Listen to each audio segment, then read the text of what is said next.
7 days EuroCup in association with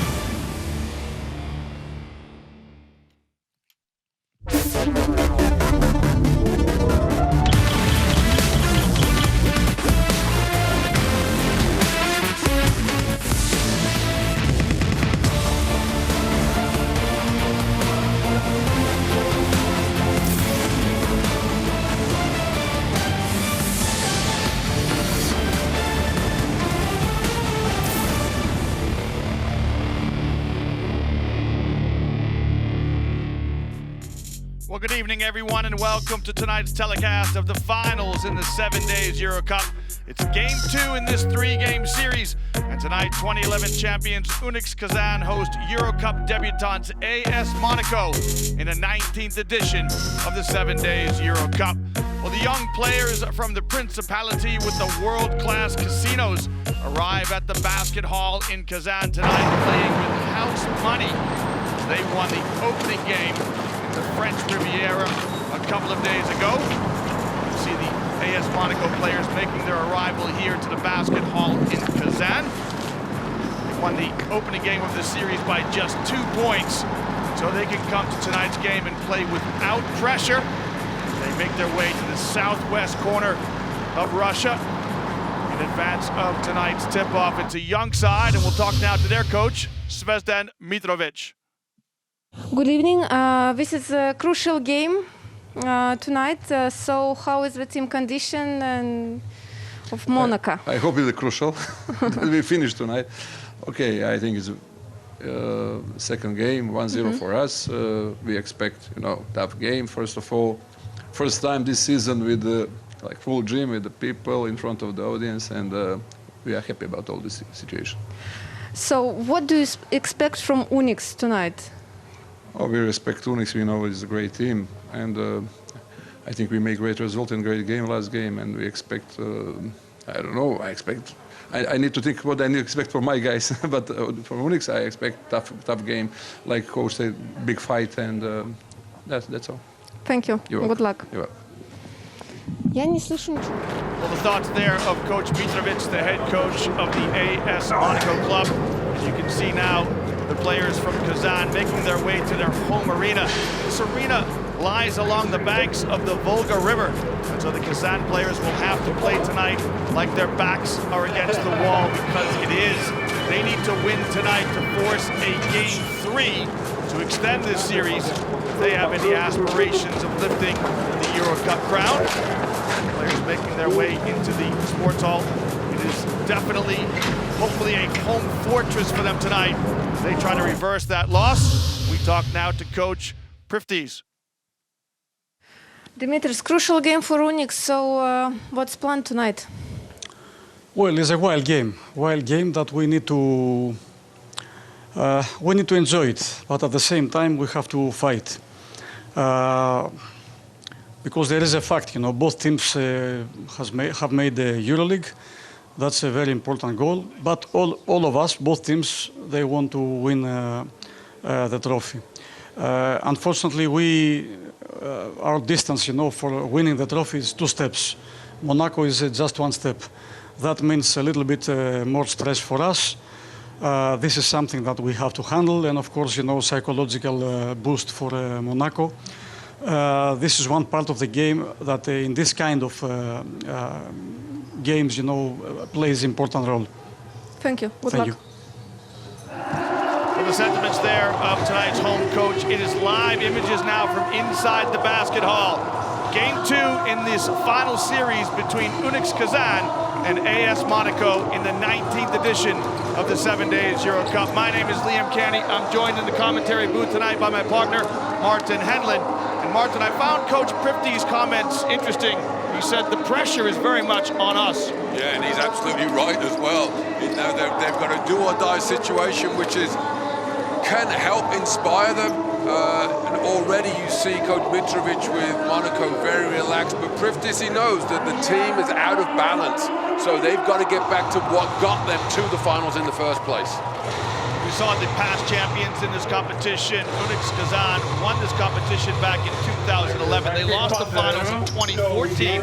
And Martin, this is an AS Monaco team that have never been in the finals, but they didn't look out of place in game one at all. They definitely did not. And you know what? This young team, they don't know any better, so they don't know they're supposed to be nervous. And now they've got a win under their belt. Suddenly some, particularly younger guys, are thinking, hey, champion of the EuroCup, that sounds pretty cool. You know, that's something that they can sell when they go out trying to meet their new partners. Well, just to bring the fans up to date, both of these teams have qualified already for the Euro League, so they can look forward to that next season. But one team will be the champion and one team will come up short. I'm going to turn these two big players over to you, Martin. What do you see from Klemenko and Matthias Lasor? Well, Klemenko had the game of his life on Tuesday. If he repeats that, that's a fantastic boost for UNICS, but he's not going to be able to win the game by himself. He gave up big offensive numbers, 22 points, a career high. Lasor dominated the game from the middle, and that's something that UNICS has to address. They've got to try and find a way to either get Lasor in foul trouble or make him play defense on some of these other guys instead of, because they don't care about Klemenko. On the right, Rob Gray had 23 points in a winning effort for Monaco, and Jamar Smith, your EuroCup MVP, Martin, in game one had just 2 points. Missing in action. Jamar Smith, we're calling your number. They need him tonight. I talk about the balance of UNICS. You know, Klemenko gave them 22 points. They got 15 out of Theodore. That's great, but those need to be bonuses. What they need is input from the Smith, the Cannon, the Walters. That's what hurt UNICS in game one. It's a perimeter-oriented team, UNICS. They throw up more than 30 threes on average. In game one, they had only 14. Is that testament to the defense that Monaco played, or were the UNICS players just out of sorts? No, you credit the defense. I said, Coach Mitrovic, he did not want to he's not going to get beat shooting three-point shots.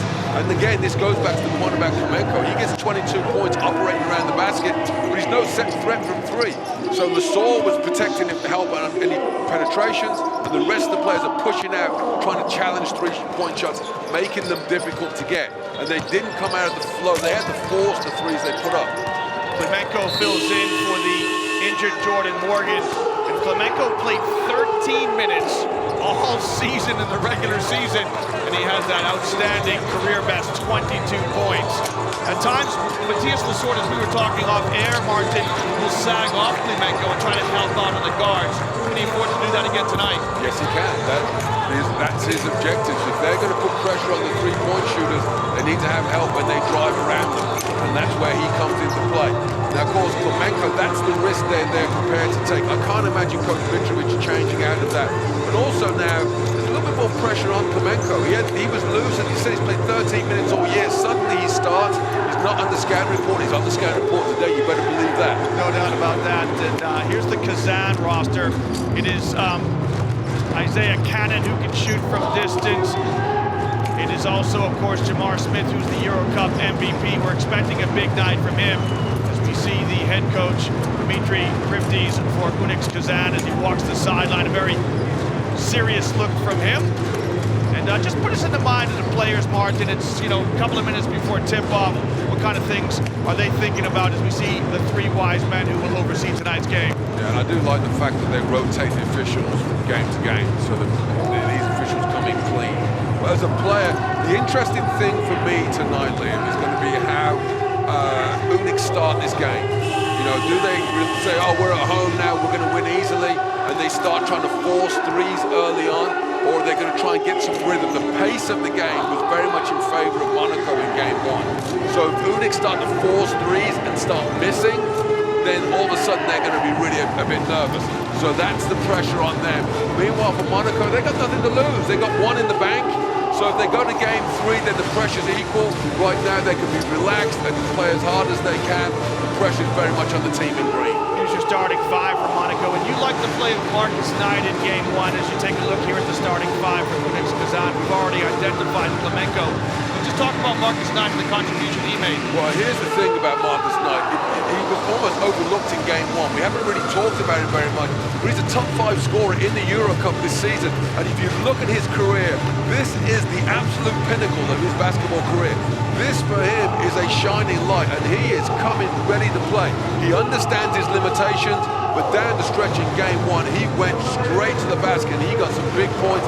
More importantly, he got big offensive rebounds, and that's a big thing that UNICS need to address today. And I know you say that through gritted teeth because that's a guard getting offensive rebounds, and you always defend the big men. We saw a little plug there for one team. One team is EuroLeague and EuroCup basketball's corporate social responsibility program, supported by Turkish Airlines and with the collaboration of Special Olympics. One team uses the positive influence of basketball to reach out to groups in societies in danger of exclusion. Zvezda Mitrovic, he has been cool, calm, and collected.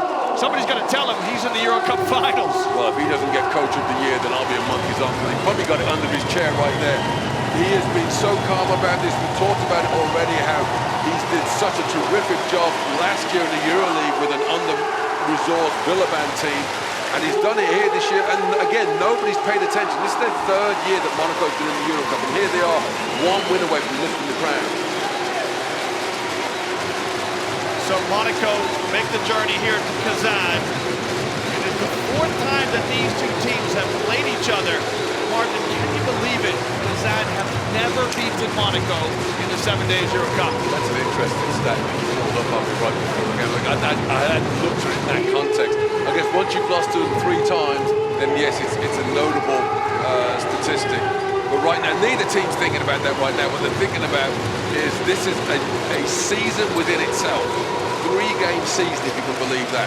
And we're at the midway point, if you like. Well, Kazan is famous for the Kazan Kremlin. It is a World Heritage Site, a citadel here along the banks of the Volga River. And tonight, the Kazan players hope the basket hall, their home arena, becomes a citadel, a fortress that they look to defend as UNICS Kazan try to extend this and force a game 3. First possession to the hosts as Monaco settled into man-to-man defense. Baseline jump shot up and good, the perfect start for Kazan, and that gets the crowd involved early. Yeah, and that's the thing, is converting shots and out of the offense as well, nothing forced. That's exactly what they have. But this end of the floor is where we're going to have to see if Monaco's got the mettle to continue the way they did in game 1. UNICS also start in man-to-man defense. It is UNICS in the green uniforms and Monaco in the white. Snap pass inside. And the shot's off. Klemenko grabs his first defensive rebound. Yeah, that's a tough pass, tough finish for English to try to make. And interesting that the switch to starting lineup as well, with Antipov getting the start for UNICS tonight, and he was tough there on the basket. Well, Theodore drops a dime inside with Klemenko, and that's exactly what you and I were talking about before the game started, the penetration of Jordan Theodore. They will give that up all night. Now, what they don't want to do is when they're down by 5 points and have the lead falling away. But when Theodore penetrates, Lasor is going to come and help. And so Klemenko is hiding around the basket. He can convert. And there's that man there, Marcus Knight, with the stick back on the offensive rebound. Well, I'll tell you, you better believe that Coach Priftis has been talking to his guards, because Knight had 3 offensive rebounds. Rob Gray had 3 offensive rebounds. The guards are coming down there cleaning the pure glass. There's somebody's not blocking out. Soren steps to put pressure on the basketball. The feed inside to Klemenko. And I love it, Martin. He's got big hands. He catches whatever you throw to him, and he finishes with some touch. He's a genuine old-school big man. And what they've realized from game 1 is, hey, we can just feed that beast, just throw the ball up there. No one's going to steal the ball away from him. And Monaco, from being behind, are going to have to make an adjustment to address that.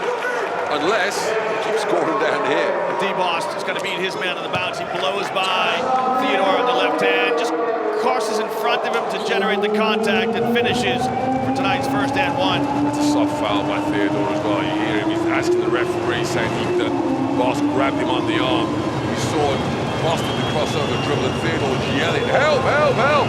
But you've got to be able to do a little better than that, Sunshine. You want some help. Dee Bost was critical of his performance in game 1. He had 16 points, but he didn't feel like he played up to his usual standard. Well, because Theodore got 15 points and 7 assists on him, that's why. It's this end of the floor, he's got to make a difference.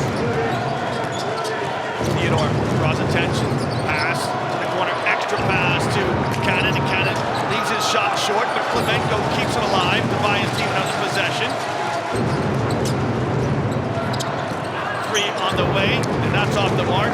As Inglis gathers the rebound for Monaco. That's an important added incentive that Klemenko gave his team that time. If Klemenko starts to do work on the backboards, then that will be a big boost for Kazan in trying to neutralize the impact of the sword. Dee Bost rattles home a three from the top of the key, and Monaco find themselves up a point here on the road. Coach Prifties goes down the bench, and he's looking for somebody. He's not happy with the defensive assignments in the last possession. No, he's not. Well, Bost said after the game that he didn't play well, and so he's straight away, he's coming out with aggression. He's already had the out one, then he shoots the three.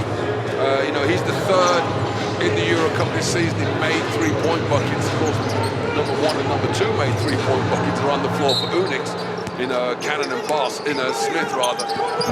Pass inside on the line out of bounds, and the block shot from Lesor. There he is. Well, I think we talked about, you know, in game one, Smith took several minutes before he came into the game.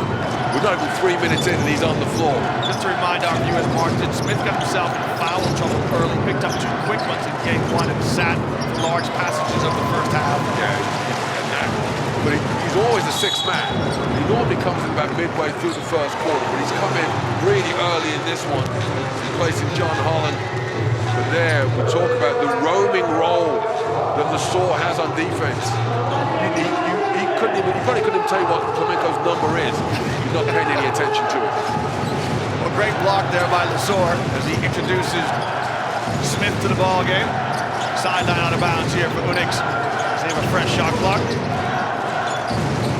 Cannon runs his defender off screen to the bounce pass to Klemenko, who sprays it out to Antipov. Antipov's three is good. Good inside-out play by Kazan. Yeah, that's great confidence shown from Coach Prifties in Antipov, giving him the start. No, he played on that team that lost the EuroCup finals last time, a few years back. Yeah, 2014. So he's got that experience. Look at the ball pressure as Knight slides a pass inside to Lesor, and Lesor just too strong inside for Klemenko. And we talk about it early on, and I say it over and over again. Klemenko, terrific offensive player and a great rebounder. Lesor's overall game, certainly in the last month, he's at another level to the big man he's competing against tonight. Yeah, and on that one there, Mark, as he scores inside, we see the foul here on the perimeter. Lesor stands 2'6" and Klemenko's 2'14", and yet Lesor was so much stronger in that last possession. Yeah, but Lesor was also 2'6" wide. Width comes into it as well. You can see how Lesor stands off of Klemenko on the perimeter. He just keeps his foot in the paint. Klemenko has a mismatch inside on Bost. He flashes back to the ball. And the up fake, and he scores inside. That's a strong finish by Klemenko. He was looking for Lesor, wasn't he? A little head fake just to find out where Lesor was. Didn't want to get his shot blocked. And credit to Lesor. Lesor knows there is no second option after him as the 5-man. I mean, Yegedi comes and gives him quality minutes, but Lesor has to go 30 minutes. That's great. Again, you almost want to watch these games in parallel. If you remember game 1, Antipov was getting beat defensively early on, but look at this here. Gets his feet down, jumps in front of Inglis, and that's I'll say he's 25, but Inglis is still relatively inexperienced. That's a youngster's mistake. It's hard to draw a charge as the primary defender too, Martin. You can come from the help side to get a charge, but it's particularly hard to get it as the primary defender. Smith's gonna make the entry pass here to Theodore, top of the key. Runs off 2 screens. Antipov has a long look at a 3, and it's off the mark. A little ambitious that time. Looked at the sword, thought he's not gonna contest it. Knight on the wing. Hand off to Bost, and Bost has got a brave attitude tonight. Deep 3 from Dee Bost. Well, I criticized Bost after game 1 when his first comment was, yeah, great to get the win, but I got to play better. Wow, he's delivered so far. Good start early here from Dee Bost.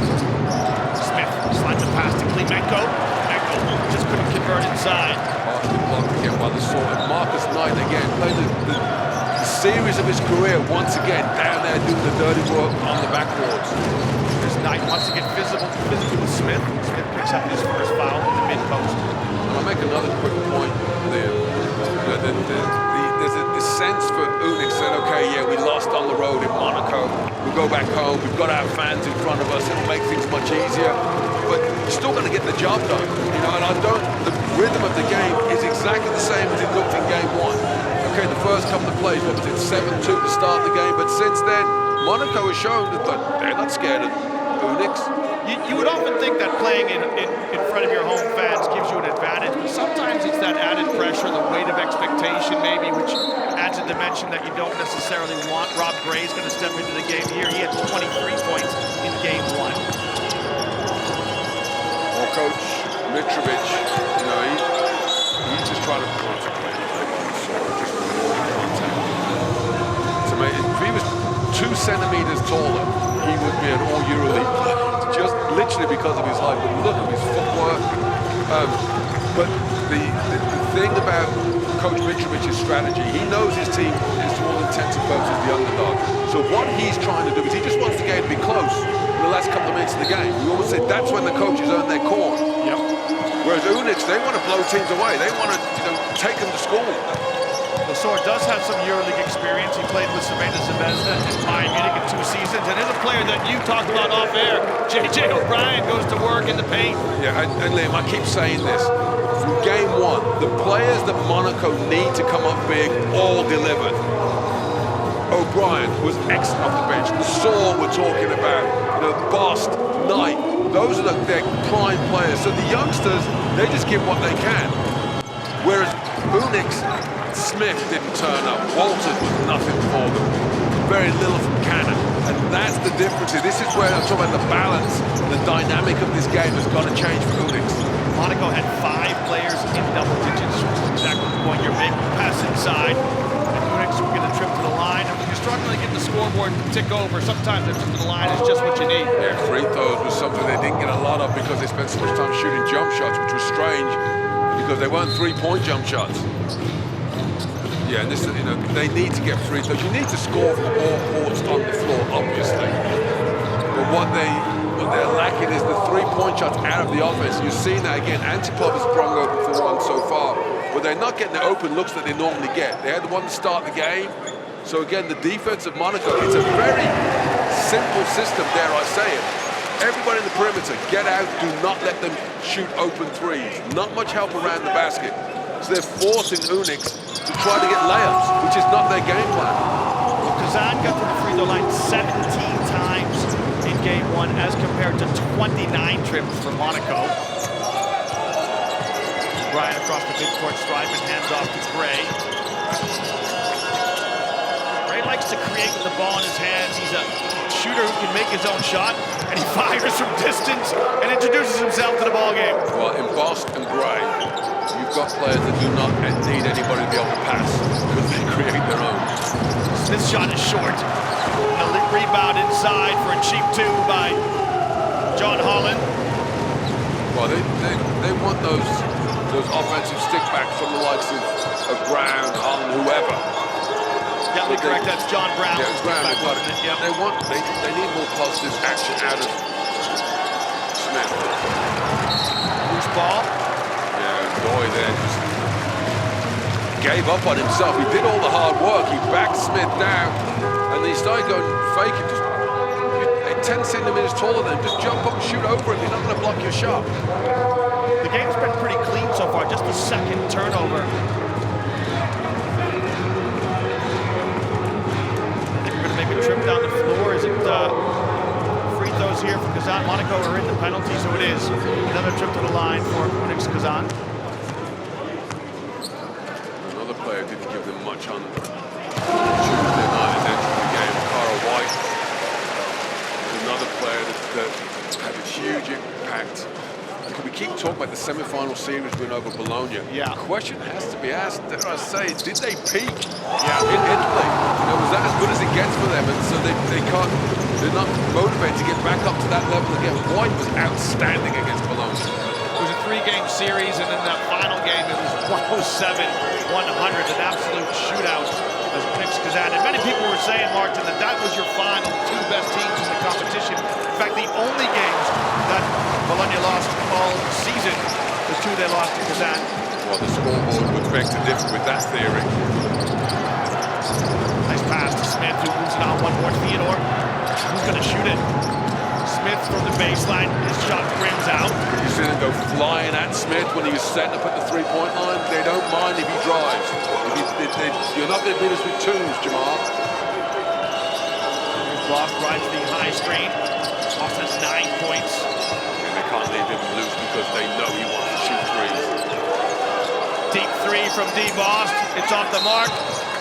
And it's the second foul on Jamar Smith. And then he got the switch had him matched up against Ugedi, Wilfred Ugedi, who didn't have a great game one, but this is what he does. He goes to the boards, he hustles, and Smith got tangled up with him, and he knows. But one thing, it's not that he's out of sorts. Basketball is such a game of confidence, and Smith knows it. You know, when in the early days of his career, he was known as a streak shooter. You put him in, if he makes his first two, you leave him out there. Yeah. But now as a veteran, you'd like to, they let the game come to him a little bit. But he's frustrated right now. They need somebody else in that backcourt to step up for them. And we talk about the three-point shooting. Volume of three-point shots is crucial as well. Because that's the difference between UNICS. They shoot 30 a game, they shot 14 in game one.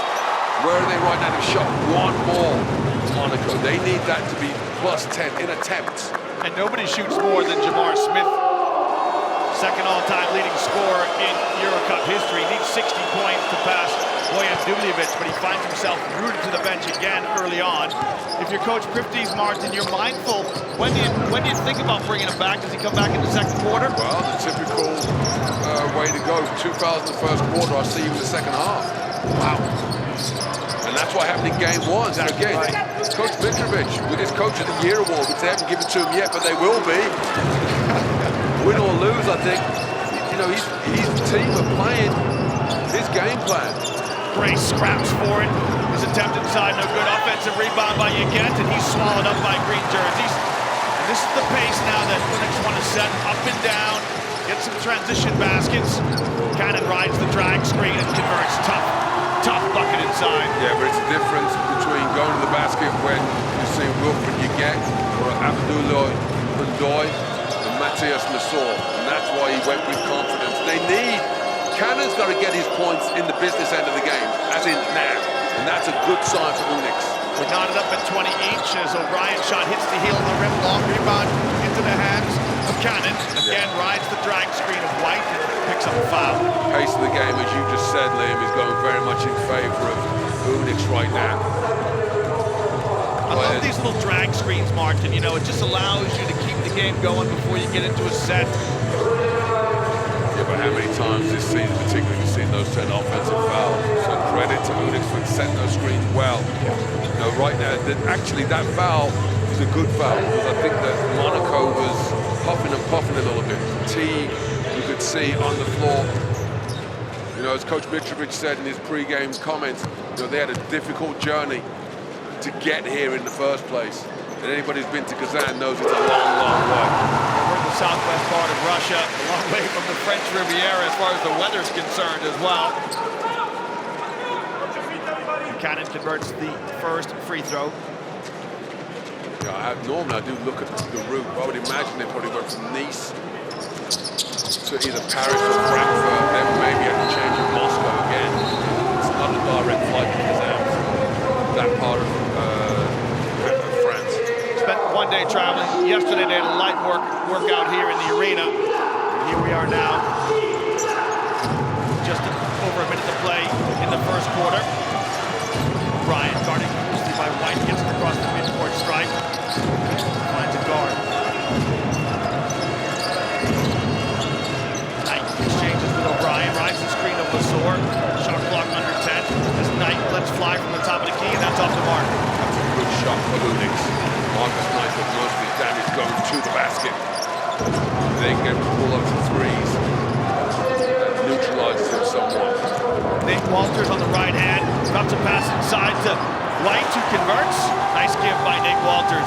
We're starting to get contributions here from the players who were missing in action on Tuesday. Walters, White, Cannon. Not only the momentum, but the performance is stepping up for UNICS. Got a foul here on Kuzinski as he tries to stay close to Rob Gray. No easy task. He commits the foul. This will send Gray to the charity stripe for his first free throws tonight. Well, Uzinski didn't play much on Tuesday, so what we're seeing here is a little tweak to his defensive system by Coach Priftis, because he's put Uzinski in there to guard Gray because he's a lot taller. It's the length he's got, and he's playing aggressive. He's like, you've got 5 fouls, use them up. We do not want him going for 23 again. Uzinski stands 2 meters. Rob Gray, 186. And there are certain players who do just that, Martin. They come in and they got 5 to give. They do that. They send the best from the coach, and then they sit back down. Yeah, well, that's what you've got to use. What the weapons you have in your armory at this time of the season. Hand off to Cannon. He's going to let fly. Clean look from the top to key. That strikes the iron. See, Clemenco got the offensive rebound, but couldn't get it to his teammate, and they still kept trying to block him out underneath. So the luck of the ball bounced in favor of Monaco once more. Well, Monaco want to get the last shot here of the first frame. Gray sneaks past Clemenco, but draws the foul. Not sure where the rationale behind that foul was. Yeah, you don't want Clemenco committing these types of fouls. You don't mind if he gets an over-the-back call or if he's getting a foul inside, but to give up this foul is not where you want your big guys to waste them. Well, he's not. He's done nothing there. He didn't step out aggressively to stop it, penetration. So he lets Gray get around the screen, and then as he drives into the lane, he just kind of sticks an arm out. It's like, okay, once you've done that, you need to go back and protect the rim. Don't just send it to the free throw line and get easy pulls. Well, Rob Gray made the transfer from Bologna Metropolitans, and he couldn't play for Monaco until we got to the top 16 phase of the competition. He's pitching himself right now. What a great transfer. He's in the EuroCup finals. Yeah, it's still, I keep saying, that's a really strange transfer, because he was averaging double figures for Metropolitans 92. I'm not sure what the problem was there at the club. I'm surprised that they let him go, because he's been an absolute gift for Monaco. And again, he's another one of these players like Marcus Knight. Like, Rob who? Where did he come from? Exactly. Never heard of him. Last few seconds here in the first quarter as Monaco extends some pressure up the floor. White hands off to Walters. Walters turns the corner, a little floater is up, and it's good. So Nate Walters strings it right in the depth of the first quarter. And Martin, at the end of 10 minutes of play, we've got a ball game, just 2 points between these two teams. It's 26-24 here in the basket hall in Kazan.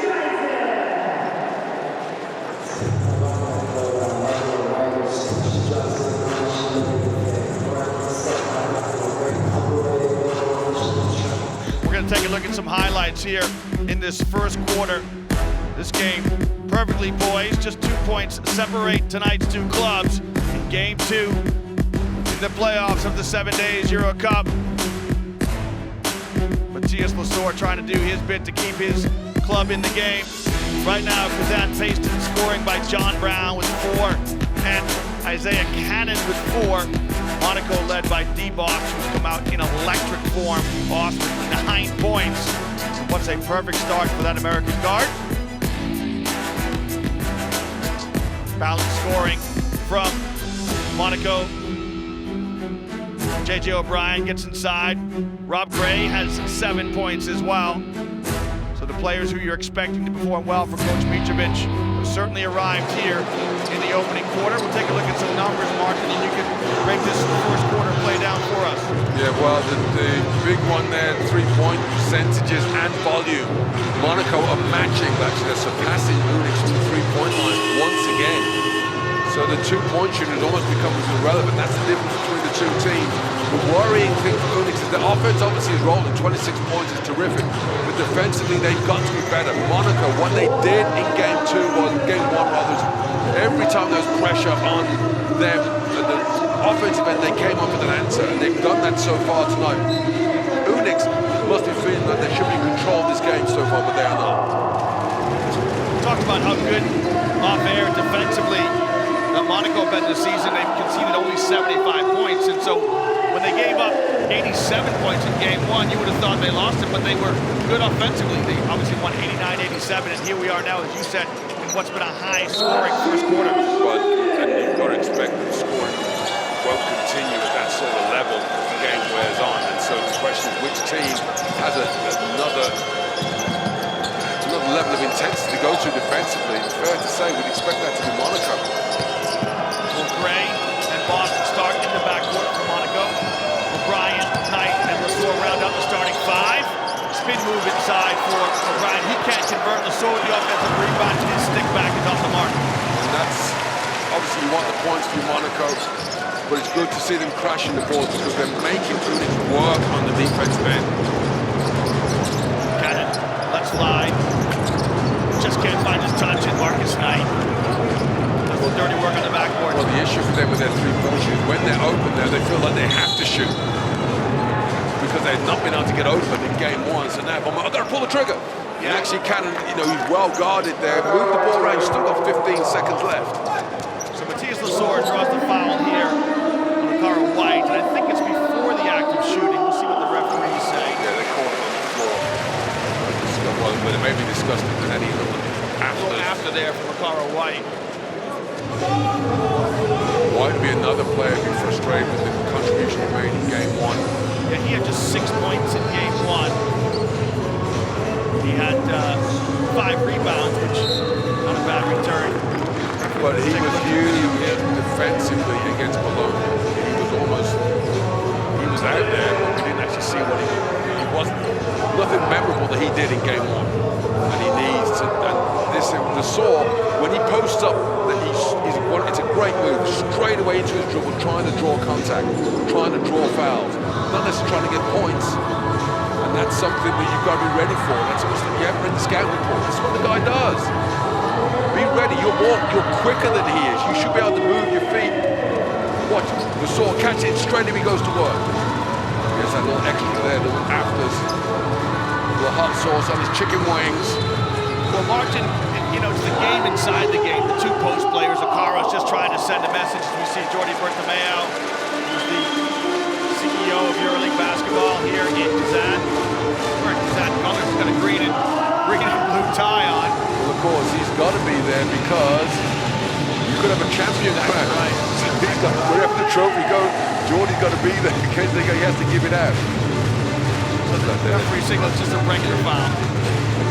But what that is just a bit of a notice to the players, though, that we are looking at the contact. Well, I love Matthias Lesueur. He's standing at the free throw line looking for the basketball, and the referee saying, no, we're going to have it on the baseline. I keep saying over again, these two teams are incredibly closely matched. Forget what it says on the scout report and on the stat sheet. These two teams, there's no easy winner between them. High pass, finds the hand of Boston. Shot clock running down. Gray lets fly with a deep 3. Wow. And it is nothing but net as he looks to the bench. And Coach Mitrovic says, son, let's play some defense. Wow. I love Mitrovic's reaction as if to say, I'm up playing defense now. Gray shows him his muscles. Mitrovic says, son, we're going to play some basketball tonight. Perfect riposte from Isaiah Kazan. And that's a better shot for him as well. He comes off the down screen, he's being chased, so he catches the ball and shoots in his motion. The last one, he took the side dribble, then he had to step back.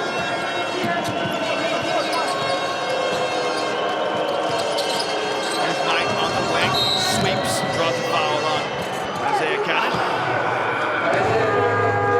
Again, that's a scout report issue. I know Knight, Kazan's trying to stop him going over the screen. But you've got to know, look, he's trying to force him to go there, but he's not forcing him there. He's waiting for him to go over the screen. And Knight, you know, wants to get to the basket. Well, that's the thing, Mark. So is Kazan too close there defensively? Does he need to step off? Yeah, step off. Take a step back. It's the same way. If Flamenco scores 30 points, okay, we'll accept that. Marcus Knight beats you because he shoots 10 threes. That's okay. The better team won. Boston's throwing inside. Real good, gets his own rebound. Gray. Foul. I think it's on Brown. Positive energy offensively for Monaco to set. John Holland, beg your pardon. John Holland there with the foul. And this is the thing that Monaco has, the weapon in Boston and Gray, is if in doubt, they can always create a shot. So they're always going to get a shot off. The ability to create something off the bounce. Dee Bost can do the same here now with the ball in his hands. Finds Gray, spots up. Great shot, just too strong. Boston, a long rebound.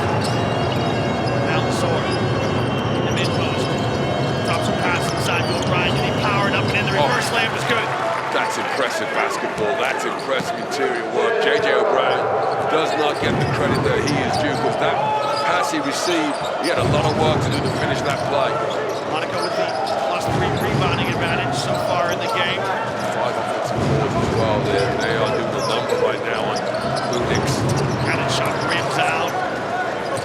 Again, a defensive rebound for Marcus Knight. Now, Knight to get him coast to coast. He'll find Gray in the corner. Gray pulls the trigger. Thank you very much. A transition 3 from Rob Gray, who looks to his teammates as if to say, fellas, this is why coach puts me in the ball game. And you've got to look at the contrast in the offense. 2 3-point shots. Cannon forces one off the dribble with 3 defenders around him. Monaco, penetration and kick. They get it out of the flow. The momentum once more swings to Monaco. It won't be for long though. Well, Rob Gray makes it look easy, Martin, but you know, he's got to run the length of the floor and he's got to find that sweet spot in the corner. In the modern basketball game, you know, when you and I used to play, or you might be a little bit younger than I am, when I used to play, Martin, you'd get to the free throw line and then you'd dart to the basket. Well, Gray just stays out of the sideline, finds that sweet spot in the corner, makes himself available for a 3.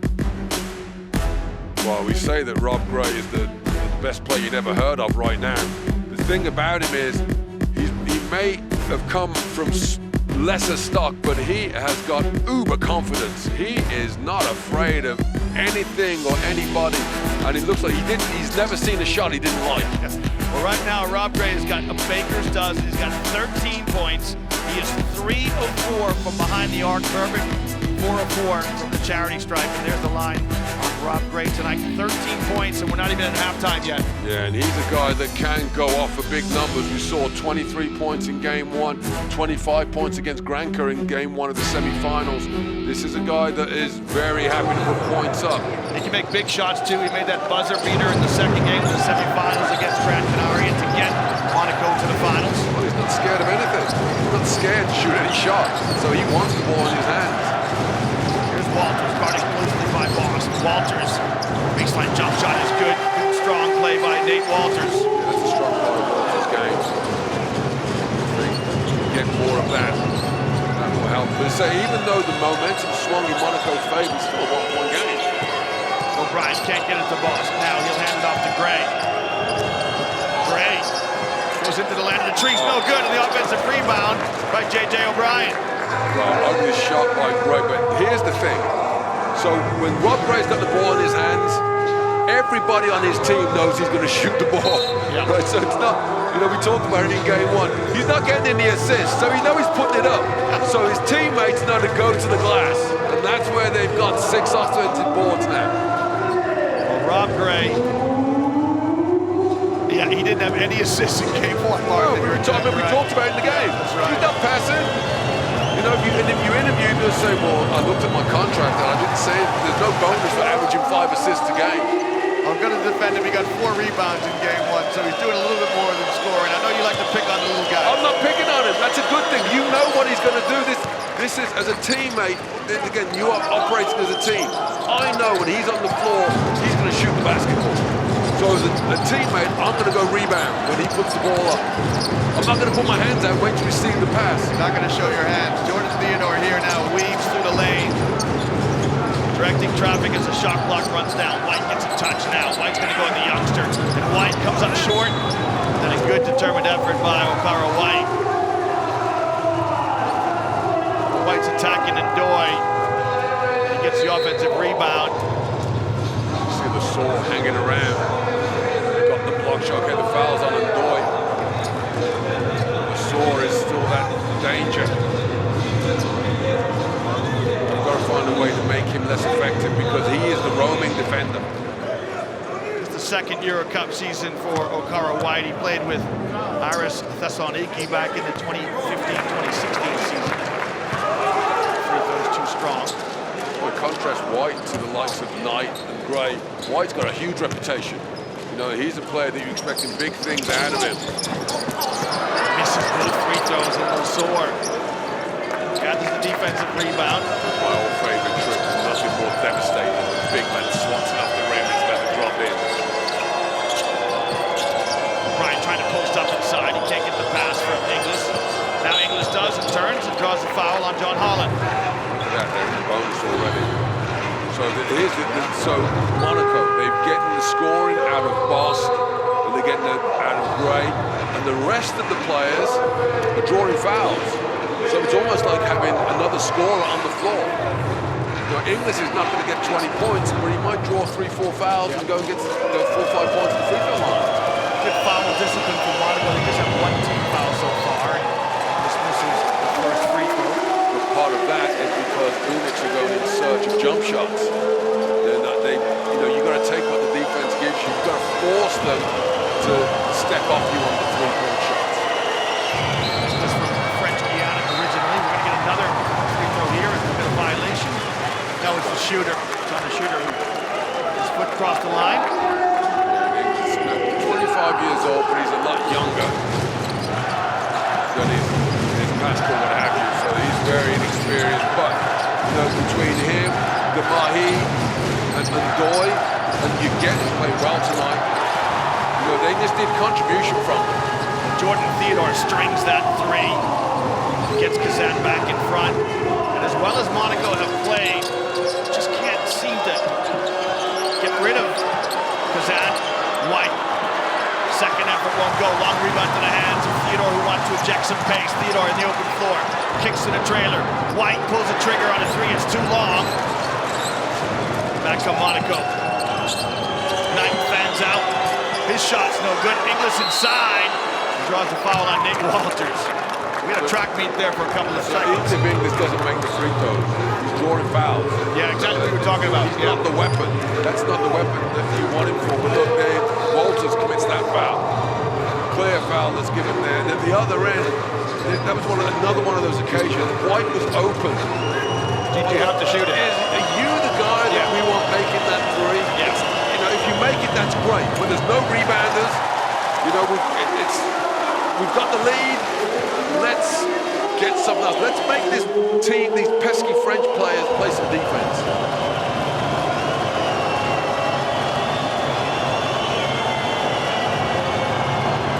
Well, Inglis with an empty trip to the line. He's 0 for 4 now from the stripe.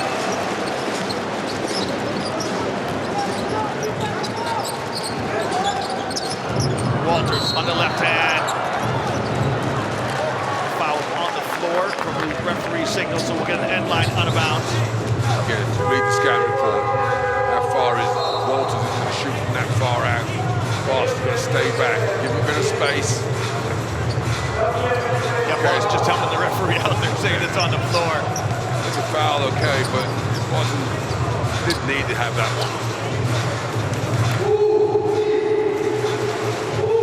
We're at the midway mark of the second quarter. Kazan up a point. It's been a single possession game, I think, throughout the whole half. No one's led by more than 3 points. Yeah, and listen, Liam, everybody thought that no matter the heroics of Monaco in game 1, everybody figured, oh, we come to Kazan and they're going to roll at home. And what this Monaco team is showing that they are not intimidated in the slightest. And you better believe of the two teams, with the one possession game that's most happy, it's Monaco. Coach Mitrovic says we can do them again down the stretch. Theodore flashes back to the ball. Remember, Jamar Smith has the 2 fouls. Still rooted to the bench. When does he come back in? Pass to White, slightly off the mark. Theodore on the left hand. Jump shot from the top of the key, good. John Brown knocks it down. What I like about that bucket there, Liam, is that they took what the offense game that was a bit open. Instead of trying to force the 3-point shot. Here's Bost, going to ride the high screen of Lesor. Finds Lesor at the elbow. Lesor wants to get into his office. Stripped out of his hands. Monaco retained possession. Good defense from Brown. So again, some of that good offense.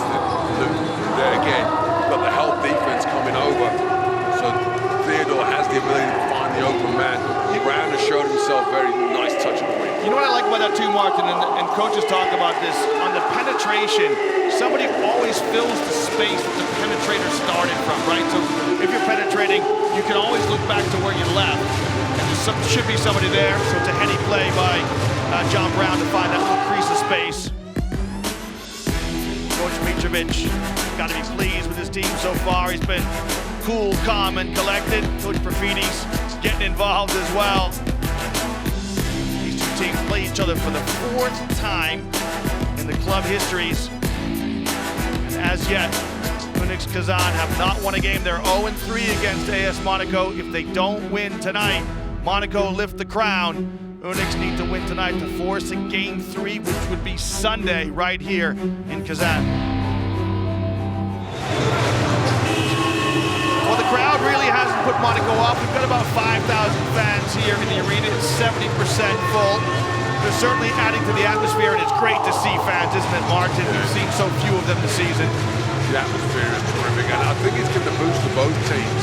You know, obviously, it's in favour of Kazan, but Monaco, there's like a great, we've got an audience. High pass finds the hands of Bost. Bost, top of the key. There it is, nothing but net from Dee Bost. And look at Coach Prifty, he just shrugs his shoulders to say, what can you do? Well, what he can do is his guards can play some defense. You know, they know there's 3 seconds on the shot clock. He's pulling up for a jump shot. Get out and pressure him, make him pass the ball. White lines up a 3, and that's good. The perfect response by UNICS Kazan. Contrast that 3 he just took there out of the offense to the one he took on the fast break. A little bit more hurry.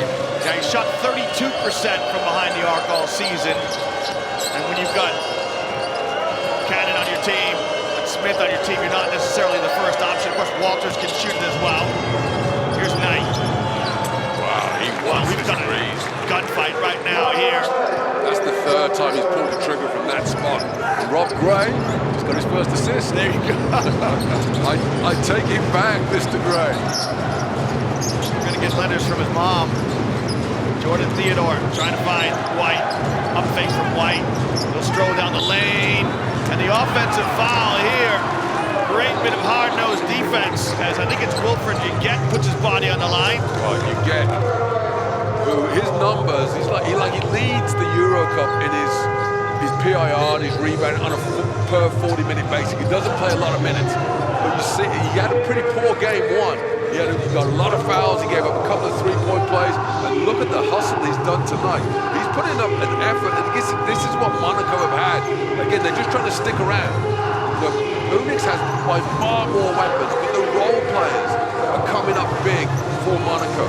He was a Doy at the end of game 1. Tonight, it's Yuget. What's he got so far? It's only a couple of rebounds, but he's drawn an offensive foul.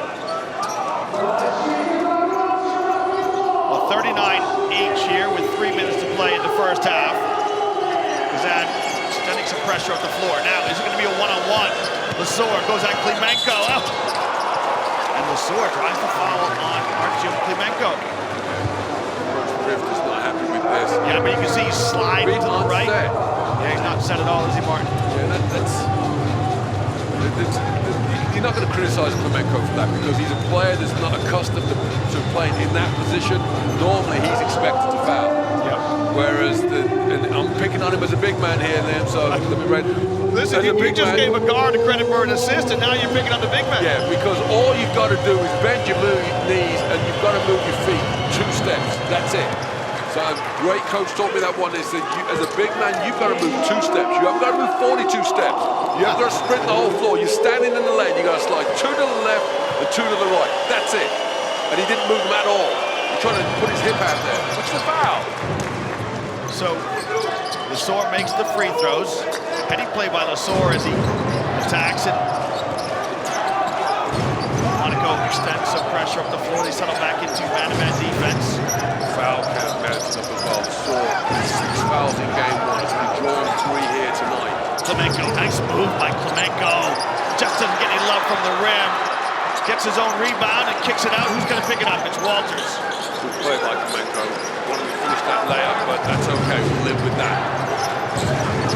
Shot clock at 5. And here you go. The shot clock, Martin's at like 2.5 seconds, and Yuget shows his inexperience as he commits a foul. Yeah, again, if you read the scout report, that's Klimenko will probably make 99 times out of 100 will be found the 1 time.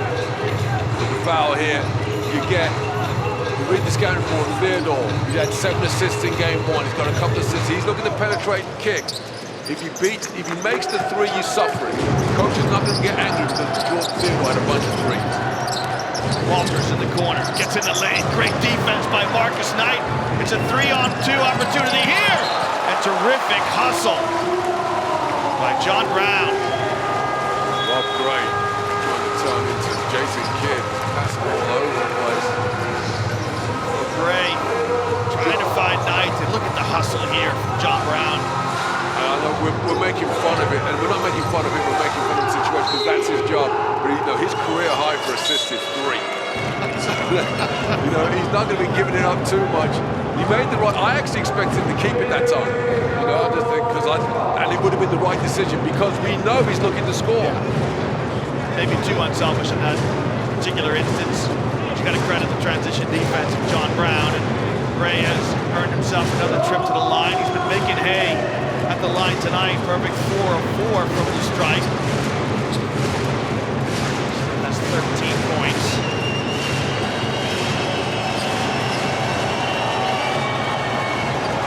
I'm just giving him the commentator's curse. He's missed his first free throw this evening.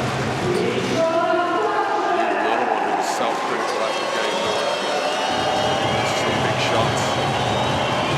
He had 25 points in the first semifinal against Gran Canaria. And he had that game winner in the second semifinal, which brings us here. And Martin, this game just is perfect for us. It's back and forth. I don't think anyone's led by more than 3 points, and it's befitting of a final. Yeah, it certainly is. And the pressure, as this game stays close, the longer it stays this way, the more pressure it picks up on UNICS. Because they know that they had game 1 won. They were up by 10 points in the third quarter, and suddenly they looked and said, hey, how'd they get back into this? Well, I'll tell you what's keeping him in it right now. It's the play of Dee Bost, who has 12 points, and Rob Gray, the backcourt of AS Monaco, keeping the scoreboard moving. Dee Bost, 3 of 5 from beyond the stripe. Some of these are from distance. That's the one they shouldn't have got away with. That's the Walters. Do not look at your coach on that one. Yeah, you don't make any eye contact with the coach there. Bost is not thinking about passing now. He's already pulled the trigger on, what, 5, 4 threes already? He's going to put this up. Well, look at this line, Martin. You know, Dee Bost was critical of his play, as you mentioned. He's got 12 points, no turnovers. For a guy who's got the ball in his hands quite a lot, that's a terrific first half there from Dee Bost. Yeah, and he's leading. He's second on the floor in minutes as well, 14 and a half. So he's certainly having a big contribution that he's making up for any errors he would construe that he made in game 1. Less than 2.5 minutes to play here in the first half. Isaiah Cannon back in the game, and it's off his foot, just lost it. Lesaur. Didn't even, I mean, he knew where Klemenko was that time because he was standing in front of him, but the moment Cannon came over that screen, he jumped out aggressively. Can Monaco turn the turnover into points?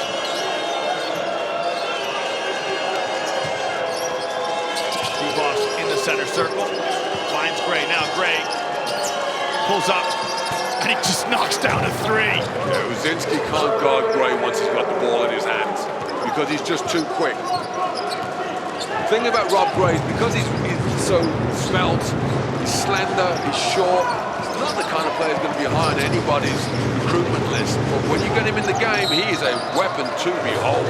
Yeah, and that's a perfect demonstration of how a lot of right-handed shooters want to set up the shot with a left-handed dribble. Got a foul here. It's on Matthias Lesaur. Yeah, and that's an important call to get. I think there may be a second. Straight away, they're going to sit him down and they're going to go with their relatively small lineup. What you get has been awesome tonight. J.J. O'Brien, you know we love his game. Yeah.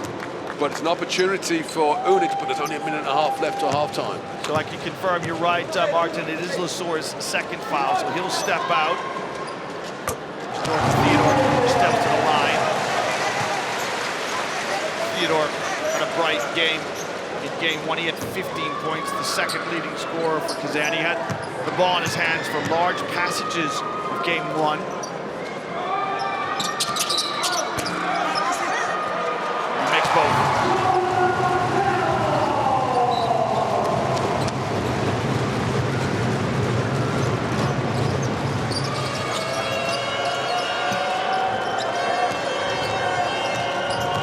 Dee Bost across the midcourt stripe.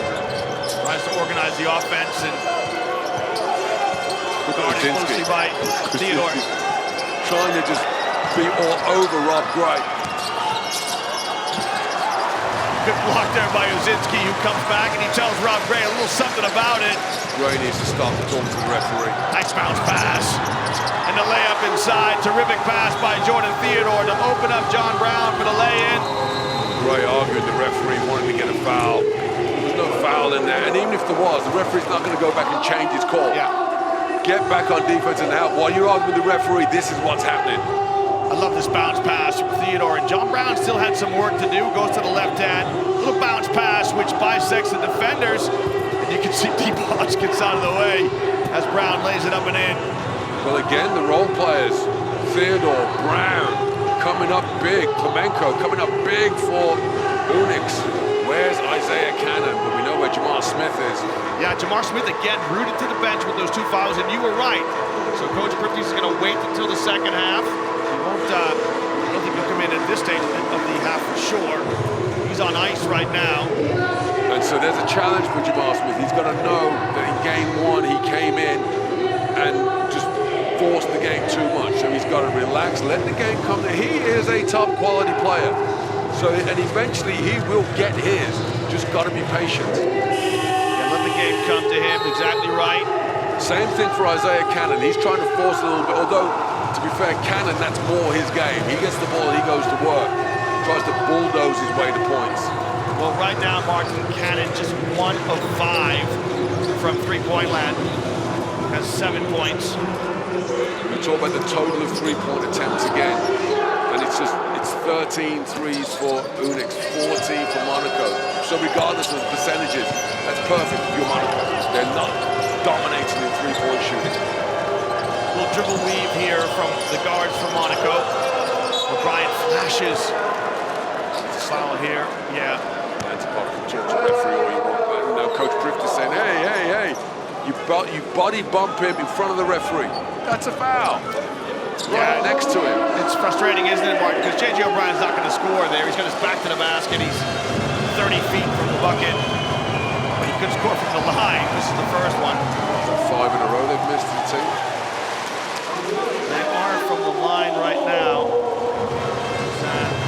Big part Monaco. They're 11 of 18 from the strike.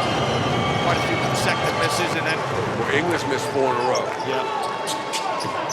But again, Monaco, you can live with this because we just want this game to be close. We'd love a blowout in our favor. Monaco right now lead by 3. As halftime beckons, we're inside a minute to play here in the first half of game 2. In this final series, Theodore calls his own number. It's too strong.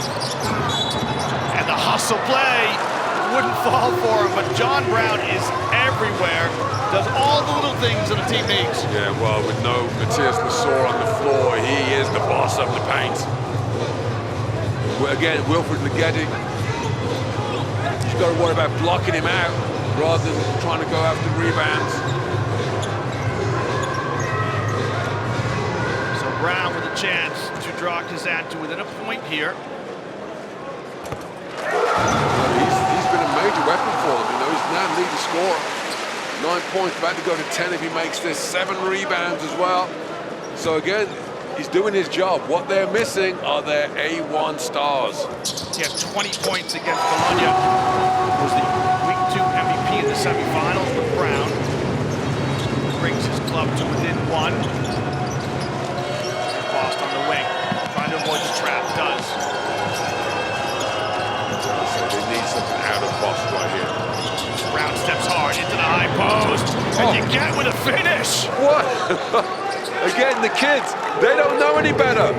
He doesn't know that he's not supposed to make that shot.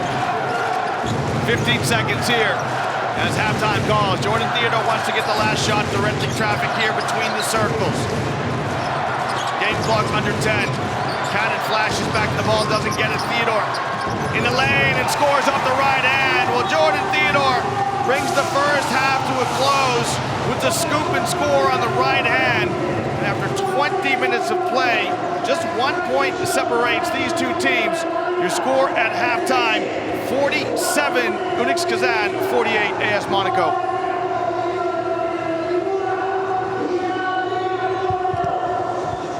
Fans, stay with us as we break down this first half. We'll bring you some highlights and we'll take a look at some numbers. As we look at the first half in this second game.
For 2 of his 10 points. Remember Jamar Smith with 2 fouls and Matthias Lesor with 2 fouls for Monaco, so 2 of tonight's stars find themselves in some foul trouble. And it's great to have the fans here in the basket hall in Kazan. Martin, we'll take a look at the numbers and your thoughts on the first half. Well, I'd love to see you take your shirt off, Liam. That's always nice to see. That doesn't happen. Someone else doing your balloon trick. Yeah, the numbers in favor of Monaco slightly, but it's the shooting percentage, the volume we talk about. They're matching UNICS at the three-point line. They've got to match them for attempts from 2. UNICS are having to make hay at the basket. That's John Brown that's got their stats up to 61%, and they're winning the battle on the backboards again. So, you know, all the numbers are stacking up for the road team. Again, the question to be asked of UNICS is, hey, you thought you were going to blow them out, you're at home.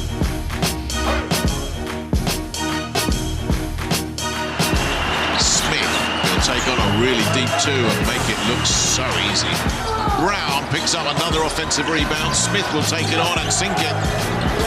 Down to 5 minutes left in the game. In the other team's gym and you're up by 4. Made that up by 7 as Jamar Smith drops an outrageous triple, his 4th of the night.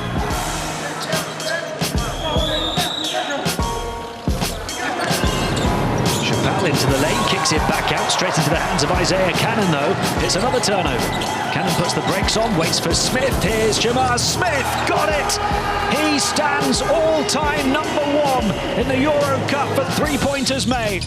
Tough shot, gets it to go. Jamar Smith had a little bit of space and he made it count.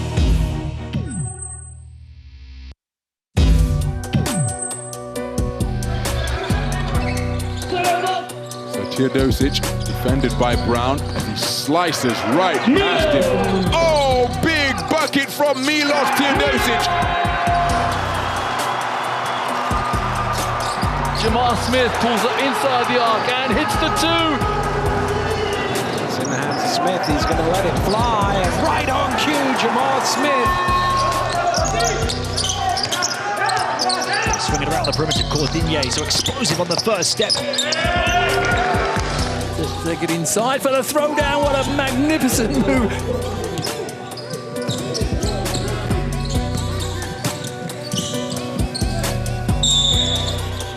Lesor again, wide open underneath, turns it into a 3-point play. Over the top, what a play! Valley sees a little gap to the basket, throws it up high, and it's followed and jammed in.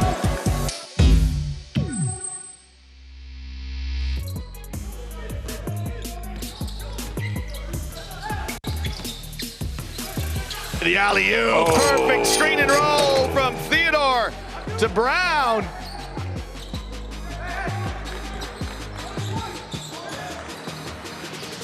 First possession to AS Monaco in the white uniforms as UNICS Kazan settle into man-to-man defense. And look to see if Monaco, and indeed they do, get the ball inside early. Feed the beast, get Matthias Lesor going in the paint.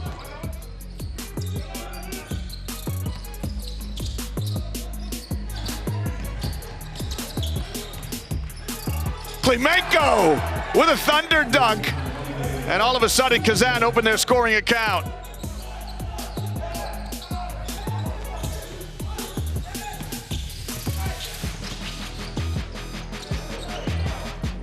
Brown down in the box. Oh, he picks the pocket inside and one! What a great hustle play by John Brown.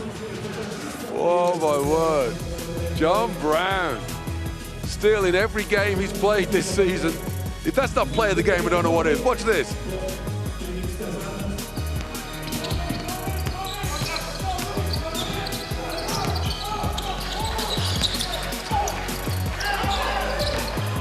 Goodness me, Martin. Klimenko couldn't believe how open he was.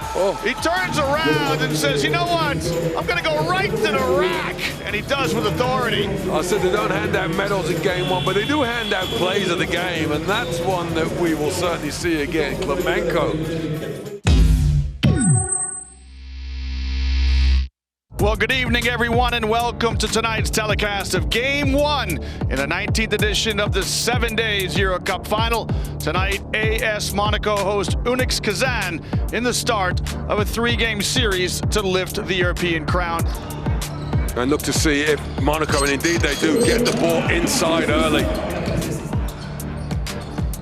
Cannon drains a 3. Bost in the lane. Hands it off inside. Brown down in the box. Oh, he picks the pocket inside and one! What a great hustle play by John Brown. Klimenko goes strong to the cylinder. Good close out by Theodore. Gray gets in the lane and converts a hard-nosed basket. Well, here's your score at the end of the first half. It is AS Monaco 42, UNICS Kazan 44. Lazor spins in the lane and lays it up and in. Goodness me, Martin. Klimenko couldn't believe how open he was. Gray, little up fake. He's got all kinds of time to think about it, and he knocks down a 3. Jamar Smith back in the game for UNICS. Theodore finishes as he blows by Matthias Lazor. This game is going to come down to one play. Is that it? Theodore, is he going to go coast to coast? Theodore to tie the ball game. It's off the mark. Well, Jordan Theodore can't tie it up with the dribble drive. And Monaco win here in dramatic fashion.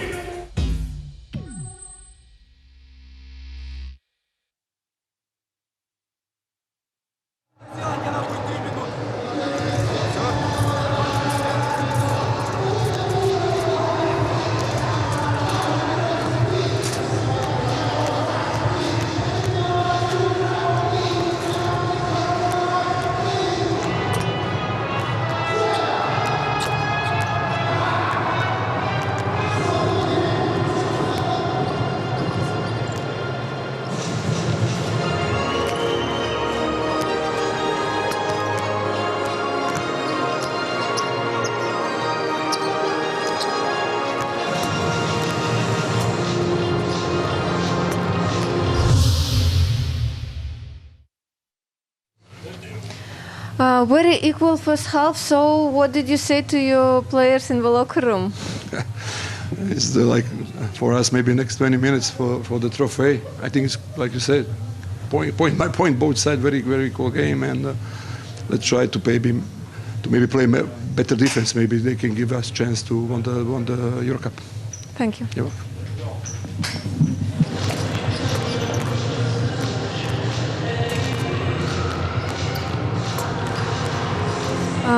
What can you say about first half generally? It's intense. You know, it's a good team. Finals, it's a tense half. Got to be better on defense. I think we'll be okay. Thank you. Thank you.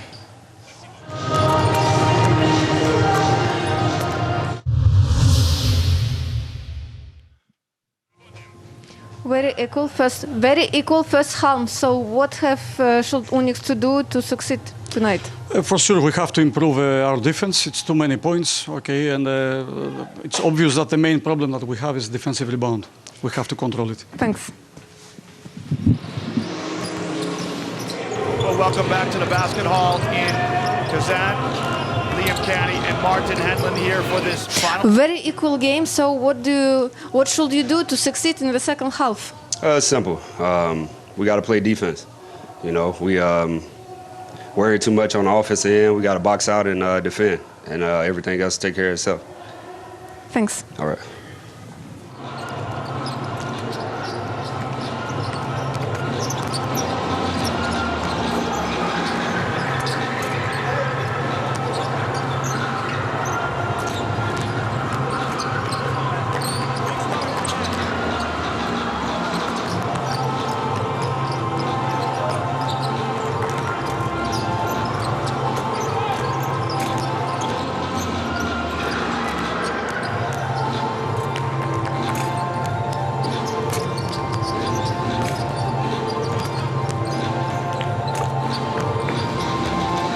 Welcome back to the Basket Hall in Kazan. It is game 2 in the 7 days EuroCup final, the 19th edition of the EuroCup. UNICS Kazan hosting AS Monaco. Kazan know if they don't win tonight and force a game 3, their season is over. Monaco know that if they win tonight, they lift the crown. And this game has been nothing short of spectacular in the first half. Just a couple of points between tonight's two teams. I'm joined in the commentary booth by my partner, Martin Hedlund. And Martin, as you've been saying, you've been preaching throughout the first half, Monaco want this game to stay close right down to the end. And they just want to try and steal it into death. If you're Kazan, and I suppose you could say Kazan are the favorites, especially at home, do you start to get a little more tense as this game stays close? The longer it stays like this, the more nervous you get. You better believe it. You know, especially as you haven't got your main weapons firing. That's the thing that they're going to be worrying about. They need more out of Cannon. They need more out of Smith. And if you're Monaco, the young players that they've got, they don't know any different. That's what I keep saying. They don't realize that they're supposed to be nervous. And they are playing relaxed, and they're out there, and we'll just roll. Well, Jamar Smith, as you mentioned, the 7 days EuroCup MVP, has yet to score in the first half. He's played less than 5 minutes, and he's got himself in foul trouble. Just like game 1, he picked up those 2 fouls early. You mentioned in your comments, Martin, he came into the game earlier to try and get in a rhythm, and he's gone right back to the bench with those 2 fouls. Yeah, and again, you've got to credit Monaco because they went at him.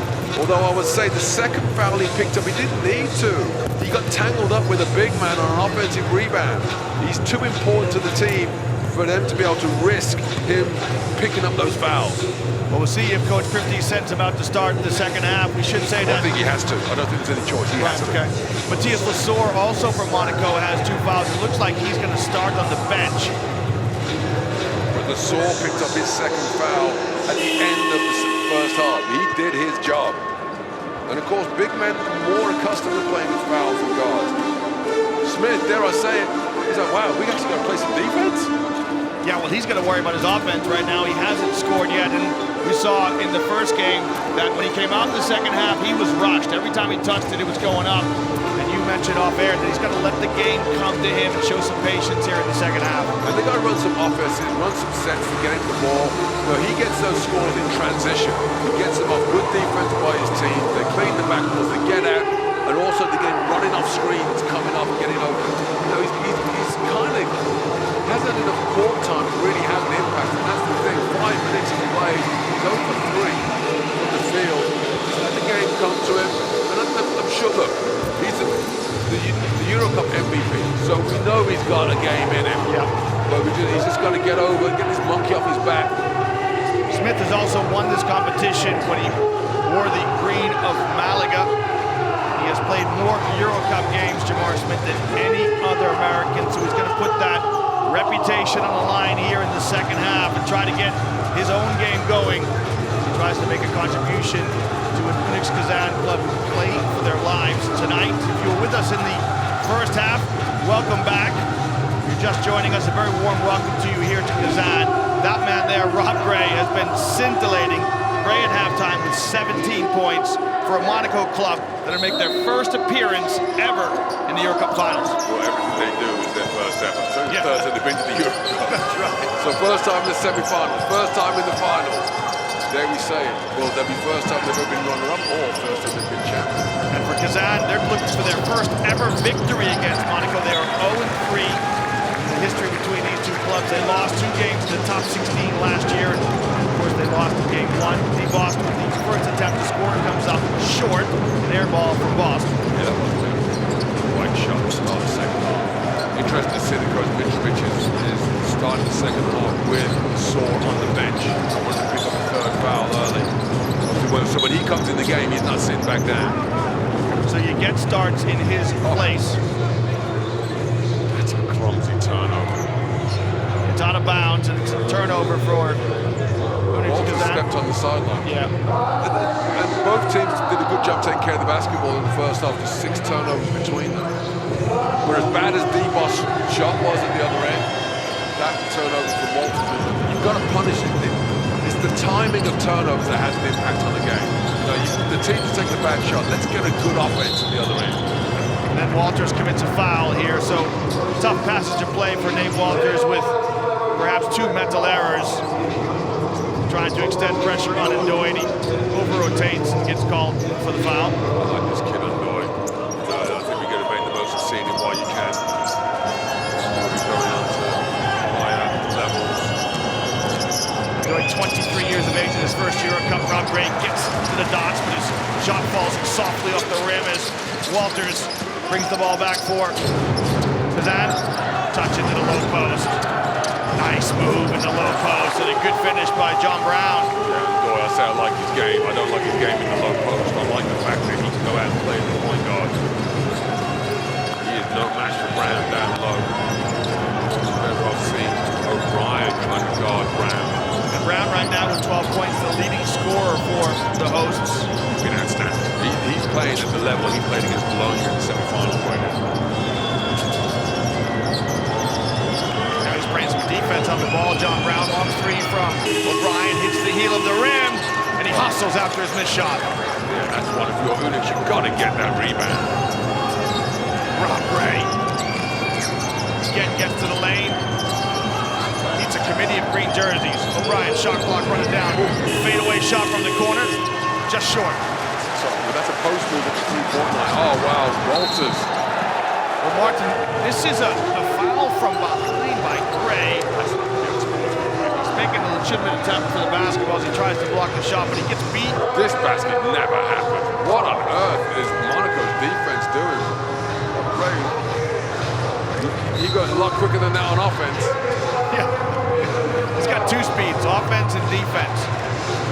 Talk about that for low post play. Spin in the low post by John Brown. The reverse layup is good. And the point there is, when I say Ndoye's no match for John Brown, Ndoye does not play post defense day in, day out. So he would not know how to play that. Now, he'll probably be better next time.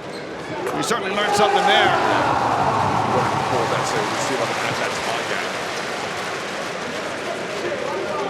So Walters knocks down the first free throw. Walters has some EuroLeague experience in his career. He played with Semena Zvezda, Žalgiris. Terrific with Žalgiris. Learned a lot from the Saris. Coach Jasikevičius is coaching Barcelona, trying to beat St. Petersburg tonight as they try to get to the EuroLeague Final Four. Plenty of European basketball action for you in the month of May. Pass inside to O'Brien. He tries to power it up and in, and good defense by John Brown. Again, Brown, and that wasn't a bad play by Boston. You've got to recognize who you want to challenge around the rim. Brown is not the player on whom you want to take on.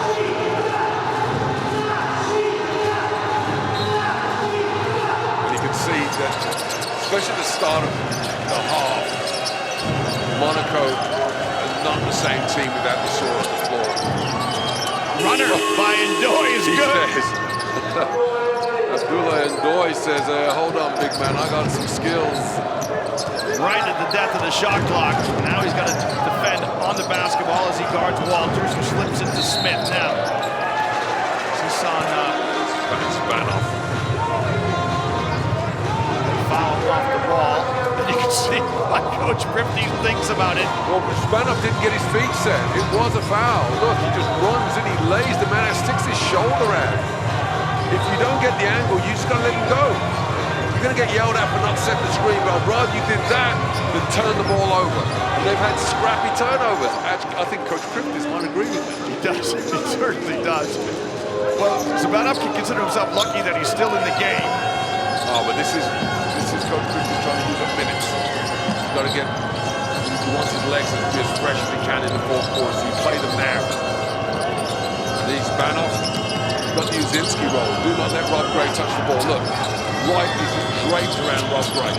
You get in the lane, and it's good. Well, a terrific finish by Yegen, who did his best Michael Jordan impersonation in the first half. A little runner drops there. It's the kids, and Doy, Yegen. Said nobody told them that this is the EuroCup final. They know it's the final, but they don't know what it actually means. Brown, his shot from the baseline, no good. Well, I'm taking the basket again. Just go to the cup. Scored him last time. Gray goes to the cup, takes your advice, and finishes in style. And Zabanov, this time I'll tell you, Georgi Zabanov, you have permission to foul him at half court. Do not let him go into the basket like that. Gray with 19. Walters in the corner. Tate Walters is 3, no good. And John Brown just hustles and picks up the loose ball and puts it right back in. Brown is a revelation. He is keeping this next team alive. 14, 9 rebounds. Double, here we come. Right now, Monaco getting huge minutes out of this man here. You get with the finger roll finish. Good pass by Bost. And tough finish by Yegen. Do not underestimate how difficult that was. For Yegen. 9. So make your pardon, 7. Smith. Bost closes out quickly. Smith, his pass. Just spun off. And terrific defense here. There's the primary defender by Rob Gray. You called it, Martin. Offensive foul. Well, knocked his top knot out. Great to be heated about that. Hey, leave the hair alone. Well, it's been a tough couple of minutes for Zabanov. Trying to make something happen, but commits the foul. But that's what he's there for. Actually, I wouldn't be frustrated with him making that performance. I'm not concerned about that. He's done his job. He's given some hard minutes. And then he's switched another utility player on him. Uzinski now. Zabanov steps out. He's replaced by Uzinski. Here, Bost with the ball in his hands, trying to break down Smith. Again, picks up the loose ball, didn't get it out of his hands in time. That's going to get waved off. That's going to get waved off. Well, he knew what to do with it. He goes straight to the 10, but... Yeah, but he tried to get the dunk. He's got to let that go. Defense by Smith. Brown makes the cardinal error, Martin. Never save the basketball under your own basket. They'll check it, but I'm pretty sure that that's going to be wiped off. He lets it go, it's fine, because he goes to the dunk. Yeah. He just flips it up. It's good. You're old enough to remember a famous basketball player called Moses Malone. I do, of course. Just throw it up on the rim and go get it back. Now you're upsetting me. You play for the Sixers. Sixers fan? No, I'm a Celtics fan. Oh! Yeah. Well, the green of UNICS Kazan trying to see off this challenge from the upstart AS Monaco. Wow, that defense, that intensity is awesome. Again, talk about his numbers on a 40 minutes per game basis. You extrapolate his numbers to 40 minutes. He's second in the EuroLeague in rebounds and steals. Wow. He would, if he played 40 minutes, he'd average 13 rebounds and 4 steals a game. So he's a terrific defender. He doesn't give you a lot else, but all the time he's out there like this, Matthias Masor's being rested. Well, speaking of, yeah, absolutely right. Speaking of good defense, J.J. O'Brien shoots a passing lane here, and those deflections, Martin, so important to unsell an offense. Brown is the player that's been hurting them, so that's, remember I said that that's the matchup they want. They want O'Brien on Brown. He knows how to guard him. just past the midway mark of the third quarter. Monaco lead by 4 on the road. Cannon into the game, and he glides to the basket, lays it up and in. So he is here. I didn't even know he was playing. Important to see him come up big. And this is one of those situations, if you didn't look at the scoreboard and you had the crowd and the energy, you would think that UNICS was in control, and yet they trailed. Well, Gray, how do you leave him alone? He misses the 3. That would have been, that shot if it had gone would have been an insult, because there's no way he's supposed to make that shot. Well, just a reminder, fans, we are all one team, a plug for the one-team program. It is the EuroLeague and EuroCup's corporate social responsibility program in conjunction with Turkish Airlines and with the collaboration of Special Olympics, using basketball and its powerful, positive messages to reach out to sectors of the community who might be excluded. 3, rims out, and Smith inside, finally opens his scoring account. And that's okay. Remember in game 1, he shot the first 3 times he touched it? Here tonight, second half, he just let the game. He gets an offensive rebound, stick back. Like to see the aggression from Cannon as well. He's starting to have a big more of an impact on the game. Well, we're knotted up at 50-60 each. Matthias Lasor in the game for Monaco. Drops a dime inside to O'Brien. Pretty pass by Lasor. Wow, that is a team that has got confidence in their chemistry. The no-look zip pass from Knight and Lasor. Fumbles it and drops it off O'Brien. Strong finish. And Monaco, from the UNICS players and coaches, said, why don't you go away? It's the 11th assist for Monaco. Smith, his shot wouldn't fall. White tries to keep it alive, going up with 2 hands. He tries to tip it to his teammate there. Look at that, 2 players around Smith trying to get the shot off. Yeah, you can see he's just trying to tip it to John Brown, but if he grabs the ball with 2 hands, it's a foul on Monaco. Yeah, on O'Brien. Inglis into the game for Monaco. He's going to have to get it across the timeline.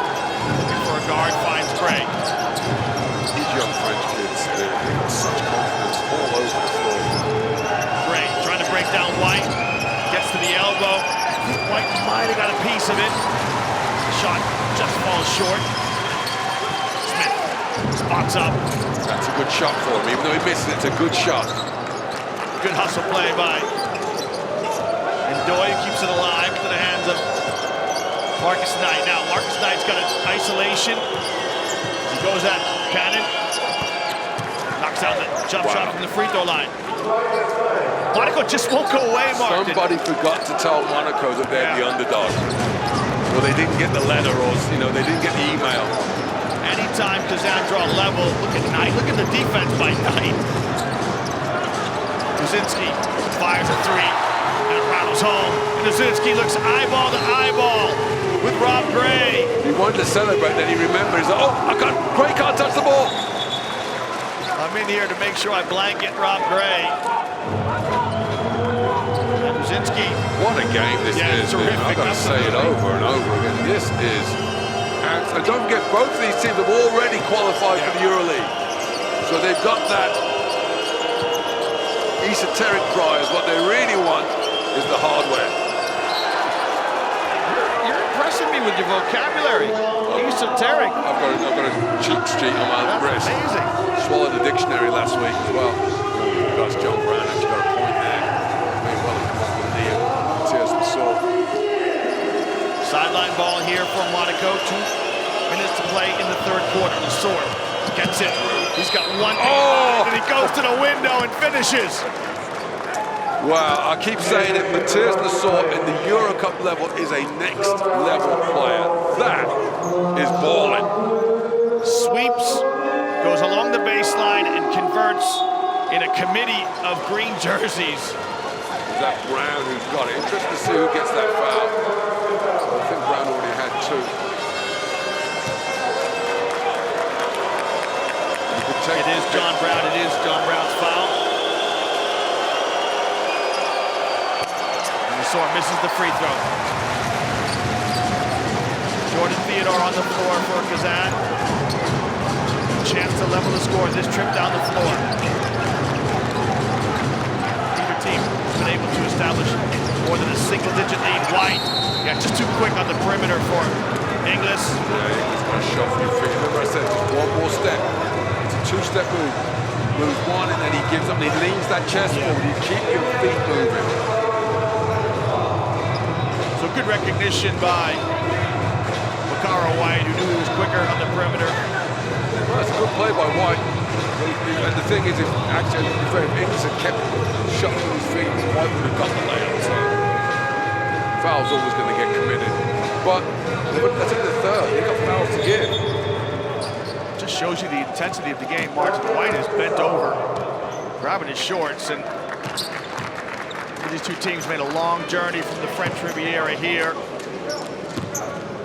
We were talking about how the coaches are getting players involved on the benches to try to preserve minutes, keep everybody fresh. And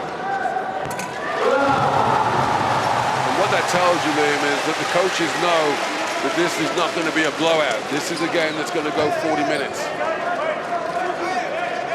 And they need contribution 1 through 12. They are carrying no dead weight on the bench tonight. White dispatches both free throws.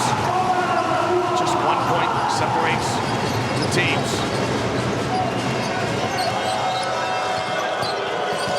Marcus Knight, a real utility guard. Going to handle some point guard duties right now.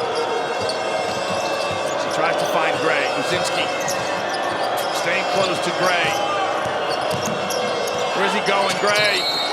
And a foul by Uzinski. Frustrated, but once Gray's turned the corner, he's always going to create the contact. And he's one of these players you hate the guard because look, he's all over the place. Yeah. He's swicking, he's wicking, he's tying, and he's lipping it up. And you can see there, Martin, he actually generates the contact. There's not much Uzinski can do about that. No, and he's in the act of shooting though, so it's a foul. Yeah. Uzinski, you did a good job, but he gets the free throws anyway. Yeah.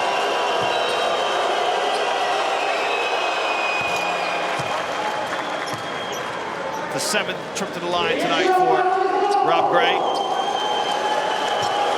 the 3rd foul on Uzinski, but he's got fouls to give. He's in there to provide some defensive cover. Rob Gray, 5 of 7 from the line, reestablishes that 3-point lead.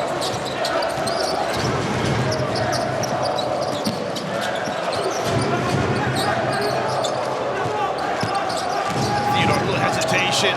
Gets to the basket. Jordan Theodore with a chance to level the score. Good drive by Jordan Theodore. Absorbs the contact. Little hesitation, dribble to freeze the defender. Gets the bump and the finish. Creates the angle that gives him the opportunity there. That little hesitation made Ndoye raise up just a bit, and Ndoye has to reach across the body and commit the foul. And you have to say, this game is taking just about the exact same pattern as we had on Tuesday. They could have just sent a video and everybody watch it from home. I'll tell you what, we're getting to watch it live. We're loving it. Jordan Theodore leaves the N1 on the table. Very warm welcome to you from wherever it is in the world that you're joining us this evening. We are on the banks of the Volga River. UNICS play with their backs to the wall. Theodore, is he gonna go? Theodore keeps the dribble alive. Slides a bounce pass inside. That's a crazy shot. Take the layup, Mr. Brown. Don't try to draw the foul. You did all the hard work and then you made an easy shot difficult.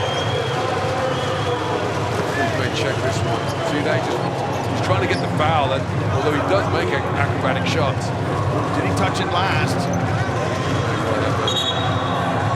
The referee's checked. Good referee in here, talked about it, and got the call right. That's why there's 3 of them. That's why they got whistles. They are allowed to get the things right. How tight is this? And see, the thing is, the longer the game goes on, the more pressure on the home team because they know they can't afford to lose. Good defense by Brown. He causes the turnover. Cannon pulls the trigger on the 3. It's too strong. Why the 3? You got Brown open for a layup. Theodore on some inside out. His foot was on the line. Probably on Knight. Box out Brown. Brown is such a handful. You know, he gives you energy, he gives you effort. He's athletic. And you can see right here, he's just muscling Knight out of the way. That's the first first time we've seen UNICS really just dominate the floor for a while there. A couple of offensive rebounds. But it's their shot selection is letting them down a bit. Now they're 6 from 20 on the three-point line. You know, they're a 40% three-point shooting team. So they're going to get the volume up tonight, but because they forced them, they're not making the percentage. Yeah, they average over 30. So they're on track for that, aren't they? You're right, Martin, but percentages are low. And Monaco is matching them. They've got 17 attempts. They've made 8. Now that last foul was on Wilford. You get his second. You know what I really like about this game is as it goes on, everybody's contributing. There's no dog out there, you know. All the players are giving top quality action. Kazan get their noses in front by 1 point. Gray comes back to get the ball. Guarded closely by Uzinski. Trying to make something happen, and Gray glides right down the middle of the lane and lays it up and in. It's like a hot knife through butter, isn't it? Just, you say 1 minute 86, you think he's not big enough to do anything. There's no question who he models his game on. You know that, don't you? He's got a Steph Curry poster on his wall. Yeah. This is the modern day shooting guard. Kent comes in, seeking some divine inspiration. Been terrific tonight. Last few seconds here in the third quarter. Theodore with 10 seconds to operate. Foot here. Matthias Lasour on the bench with his 2 fouls. Let's see you get. Trying to give him a breather. Yeah, absolutely. Extends his break before the fourth quarter. The other thing you do is call a timeout at the end just to give an extra minute. Theodore now. Last few seconds, a pass inside! And Brown with the finger roll finish. Terrific pass envisioned by Jordan Theodore. As John Brown finishes the third quarter with a lay-in. Well, perfect finish for UNICS Kazan, and could that be what sparks their fourth quarter? They're up a penny here in Kazan.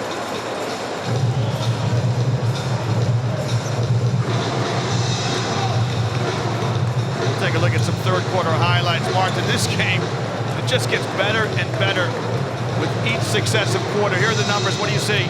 Well, we talk about three-point percentages as well. UNICS starting to take control on the backboards now. They've got the offensive rebounds, it's got them ahead.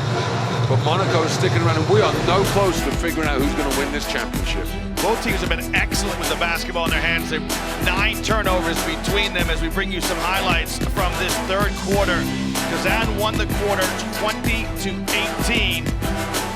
They're trying to cope with Rob Gray right here, who has 23 points. Gray is 4 of 6 from three-point land. He's 7 of 8 from the stripe. Jamar Smith trying to get his game going. That fell into his lap and he converts, and you can see who would be a coach at this level. I love this from Coach Prifties as he emotes. White trying to make something happen for his club. Dee Bost with 12 points, second leading scorer for Monaco.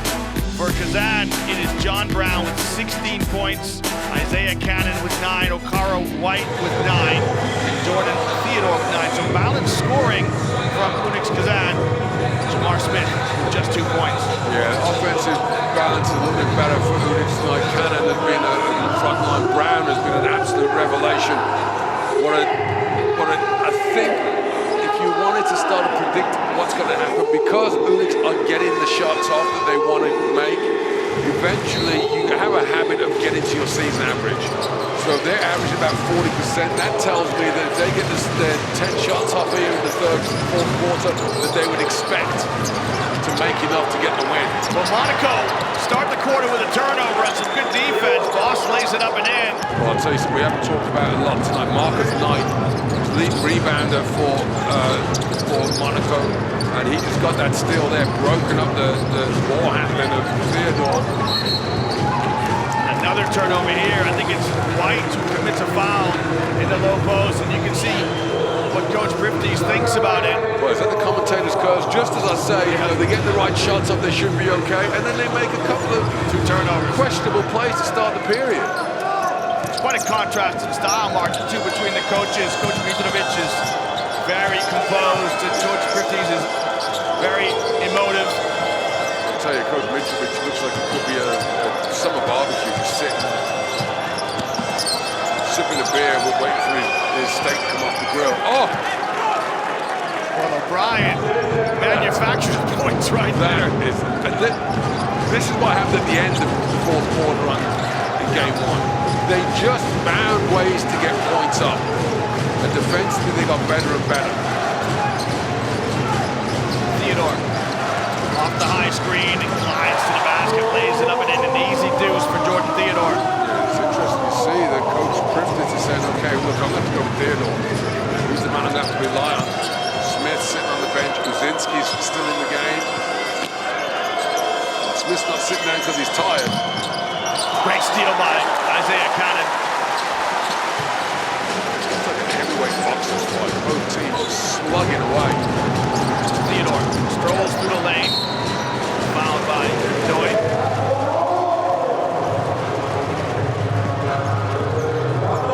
Remember, Martin, the teams have made a long journey, right? We talked about this early. Is this when it starts to show?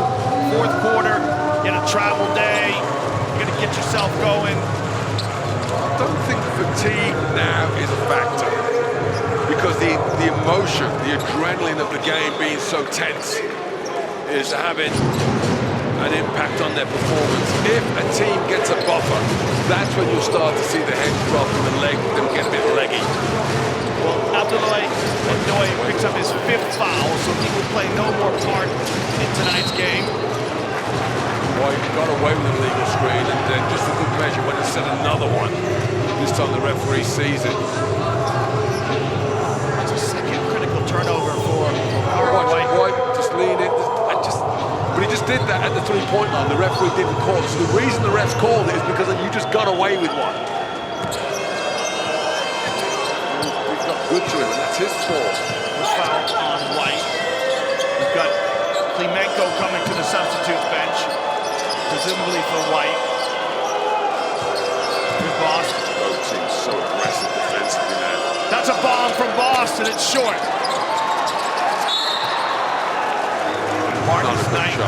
Marcus Knight's got his nose. Marcus Knight, wherever the basketball is, Marcus Knight is not far away. Look at the hustle here. He tries to tip it out of the hands of White, but commits the foul. Just as you mentioned, fatigue, that last offense from Monaco didn't have much benefit in it. So Klimenko steps back into the game. He has 6 minutes on, 6 points on 9 minutes. Right down to the low post. Jump hook off the mark, maybe a little rushed. I like my depth of low post play. I'm going to leave that with you.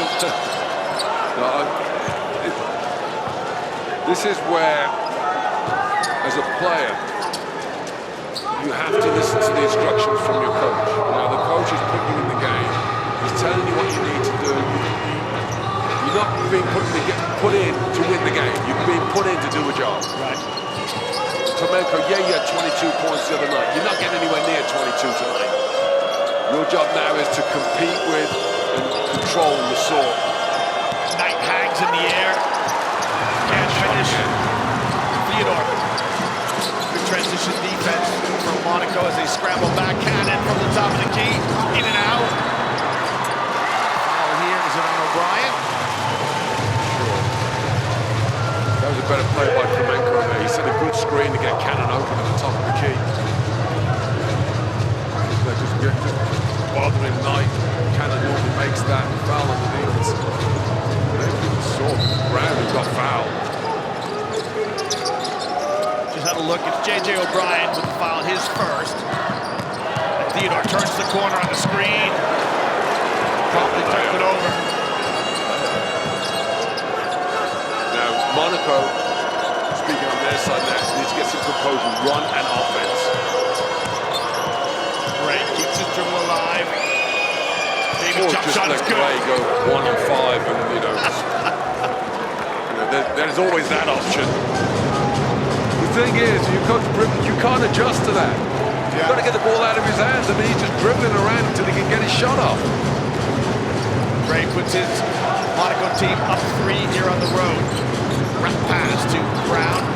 Mid-range jump shot, no good. Box out. That's Marcus Knight against 2 meters 14 of prime beef in Artem Klemenko. Inside pass to Lasor, who rises. No foul. And John Brown meets him at the rim. It's a 2-on-1 opportunity here.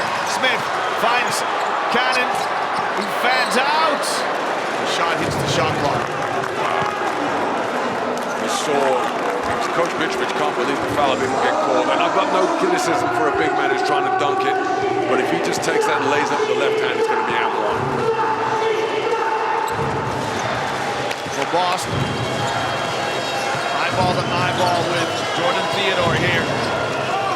See those shooting percentages? Yeah, it's a worrying sign for UNICS, but the most important thing is the number of shots for both teams. Monaco are neutralizing them.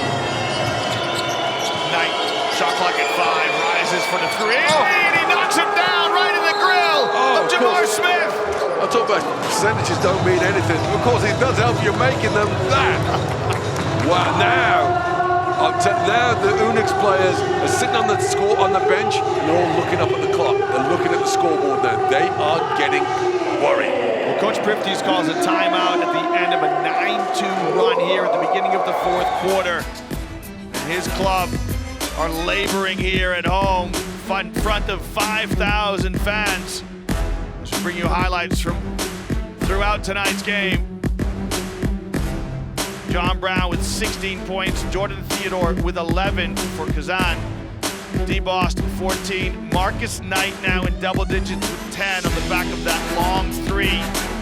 JJ O'Brien has 11 and Rob Gray with 25 points. Wow.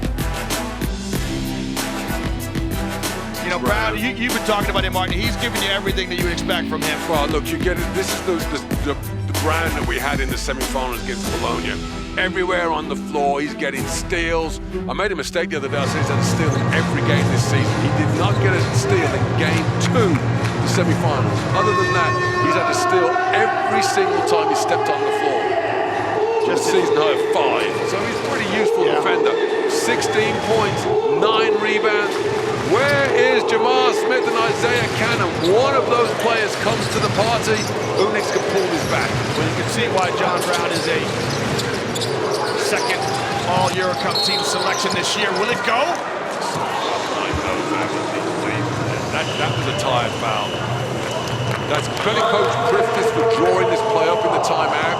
You get that cross screen at the top so that Cannon catches the ball on the wings. And Cannon and Knight a little bit slow getting there. Cannon will make a trip to the line. This is his second trip tonight. Martin Cannon tonight was 1 of 9. Yeah, so I said, is he in the gym? Although, you know what I'm saying, that as this game wears, this 4th quarter winds down, UNICS started to get nervous.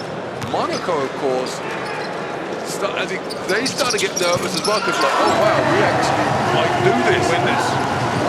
Marcus Knight picks up his 4th foul. He's going to stay in the game for Coach Mitrovic. There are no subs heading to the table. We're looking at a lot of options.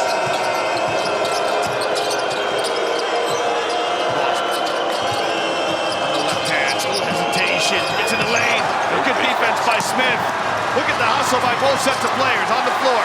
Here's Theodore in the open floor. Goes at Gray. Theodore finishes. Asks for the foul instead of gets a timeout. I think Rob Gray gets away with one here, Martin. Oh, I do as well. Chopping down. That's just a big, big error. Watch the hustle from Smith.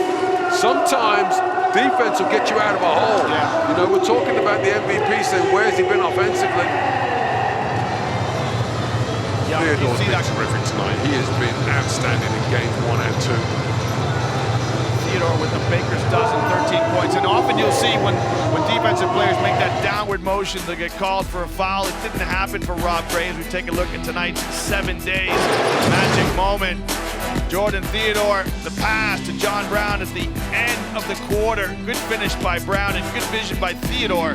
That brought the third quarter to a close. Poetry in motion by John Brown. Yeah, it was a big bucket as well. So it's your 7 days magic moment, as much for the value of it, the importance of it, as the quality of it. It was a pretty nice finish. Yeah, looked over the shoulder like a wide receiver in American football.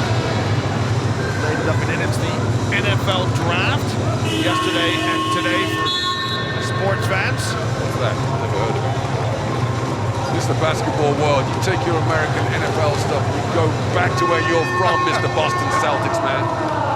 Well, we are in Kazan right here for the second game in this 3-game series as UNICS Kazan are trying to level the series at home in front of 5,000 fans. They find themselves down by 2 points against the Monaco team led by Rob Gray. 25 points from Gray.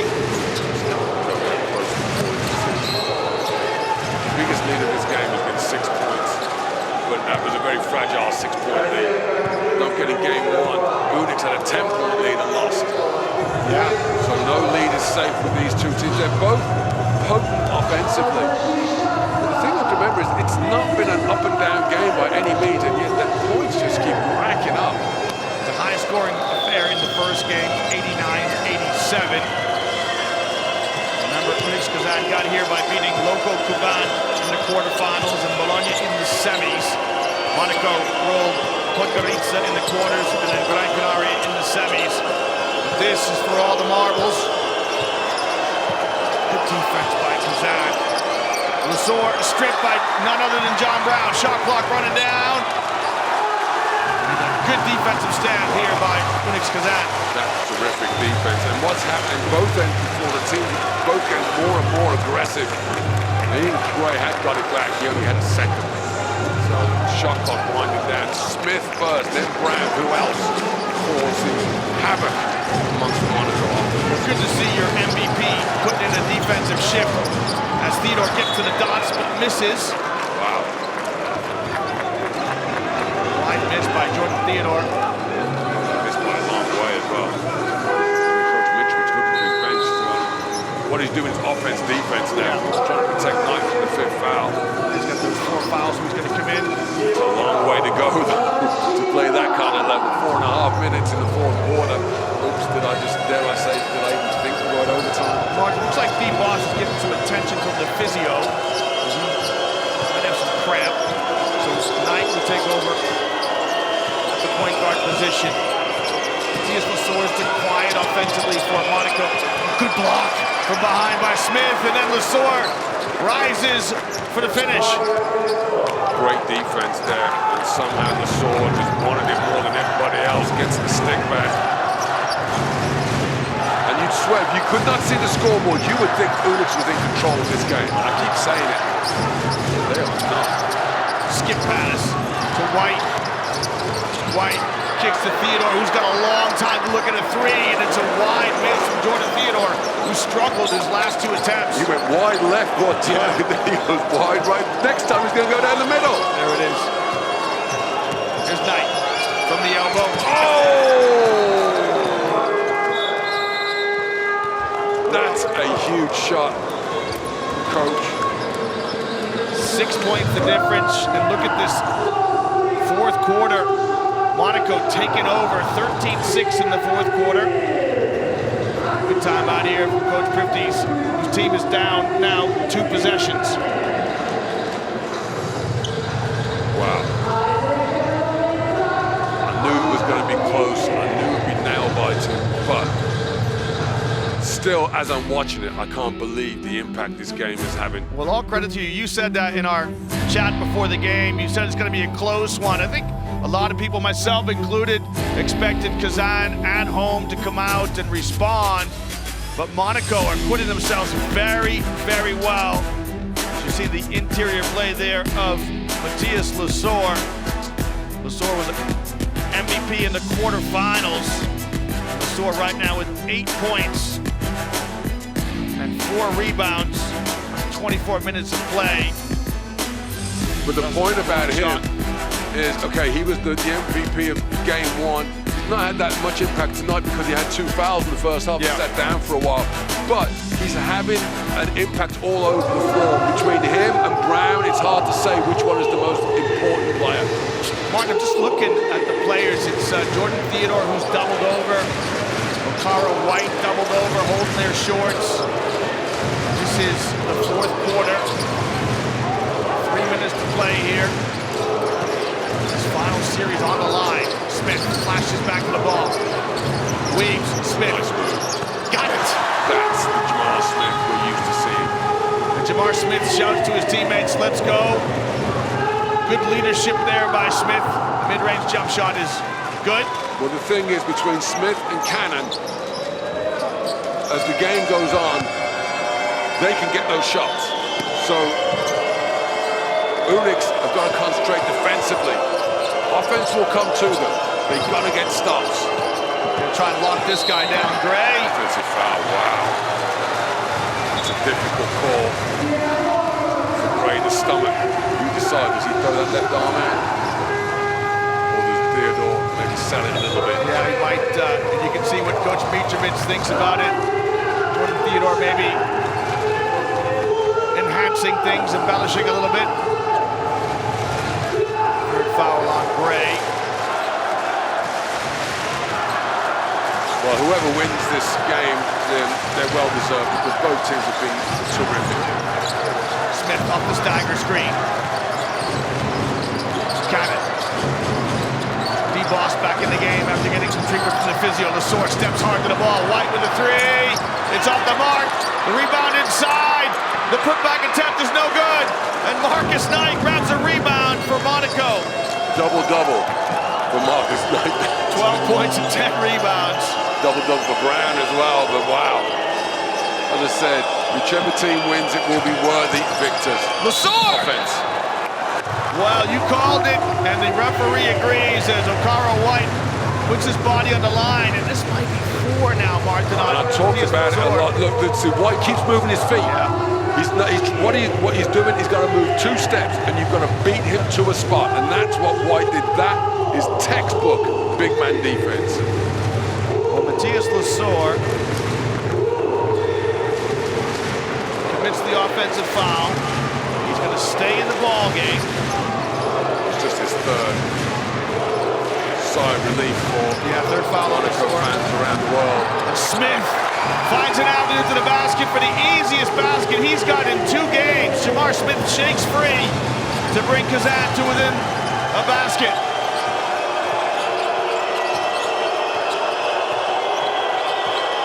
Here's Bost. Finds LeSource. LeSource surrounded by green jerseys. His shot no good. And White with the rebound. Get very physical under there. Jordan Theodore organizing things for Kazan. Isaiah Cannon with the ball in his hands. Smith comes off the stagger screen. Smith gets to the elbow. It's good. Well, Jamar Smith has found his shooting touch here in the 4th quarter. Welcome to the EuroCup Finals, Jamar Smith. Your team need you, and he's answering the call. 6 in a row. Jamar Smith taking them to the promised land. Well, 79 each. After a good timeout by Coach Prifties, Kazan come back and completely eliminate a 6-point deficit on the strength of the play here from the EuroCup MVP. He's letting the game come to him, and this is what we've seen from the whole season. He's not hunting for the 3-point line, he's hunting for points. Jamar Smith with 8 points, 19 minutes. He still just has those 2 fouls, so he can play with freedom. And Martin, the measure of a good timeout when you come out and execute a good offense for Monaco. That's what Coach Mitrovic has got to get out of this. He's got to get an offense execute. Now what's happening is UNICS are pressuring up all over the floor, really pushing out high. So they need somebody to be aggressive to break the man down. And the guys in the corners have got to cut to open spaces because there's no help under the basket. Yeah, that's right. We've seen that a few times. You're right, because the defense for Kazan really is closing out and perimeter oriented. see Bost is talking to the officials, and he's actually got a point, because they're getting away with aggressive defense that they did not throughout the game so far.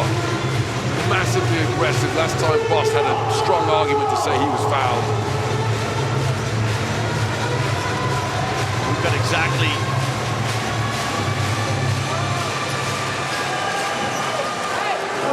a minute 38 to play here, and Monaco are going to advance the ball into their front court, so they'll have 14 seconds on the shot clock.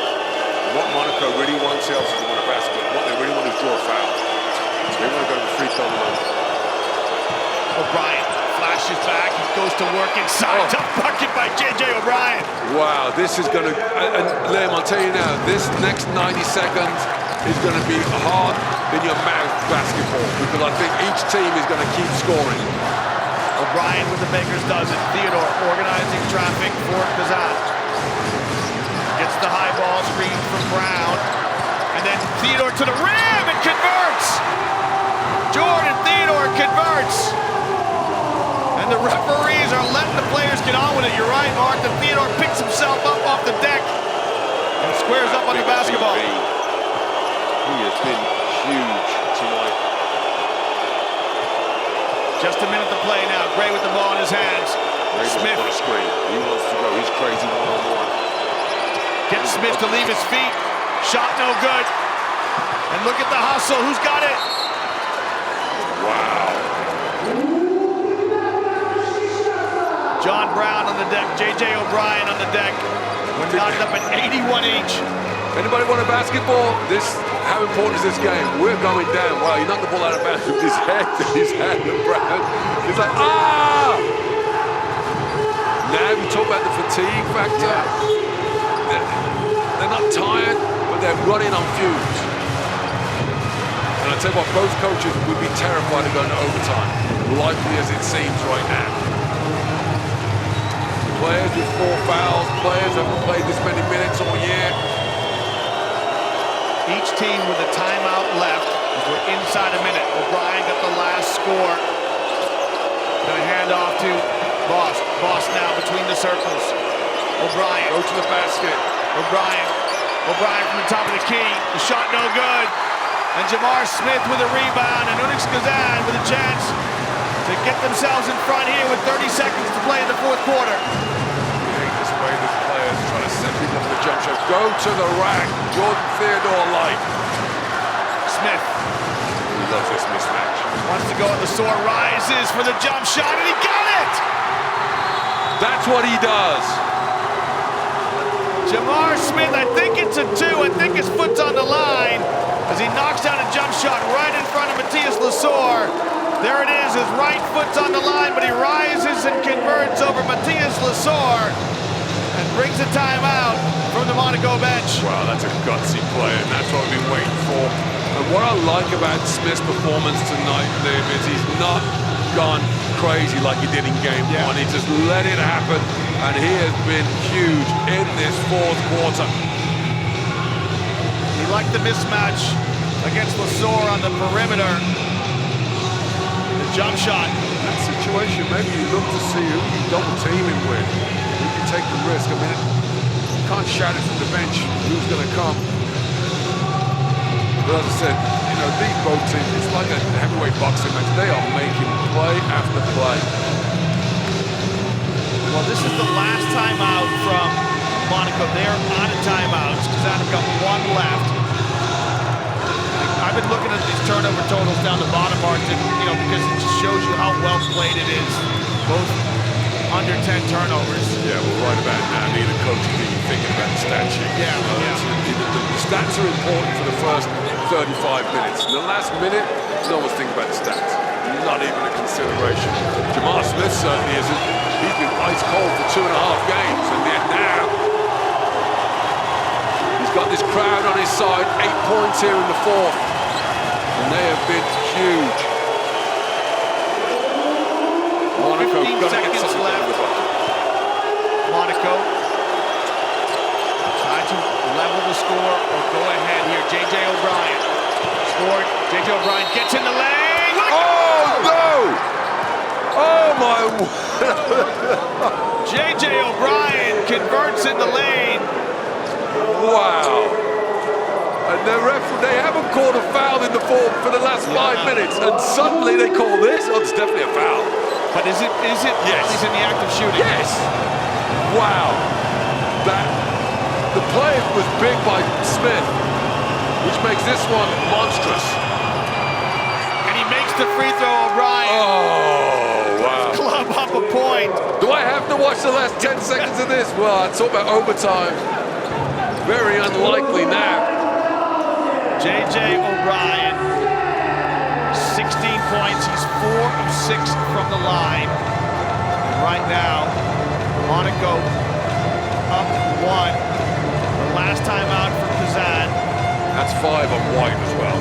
Not that it's important for offense, but do you know, of all the players on the floor for Monaco, J.J. O'Brien's not the one putting the ball in the hands of right there. 15 seconds left, down by 2.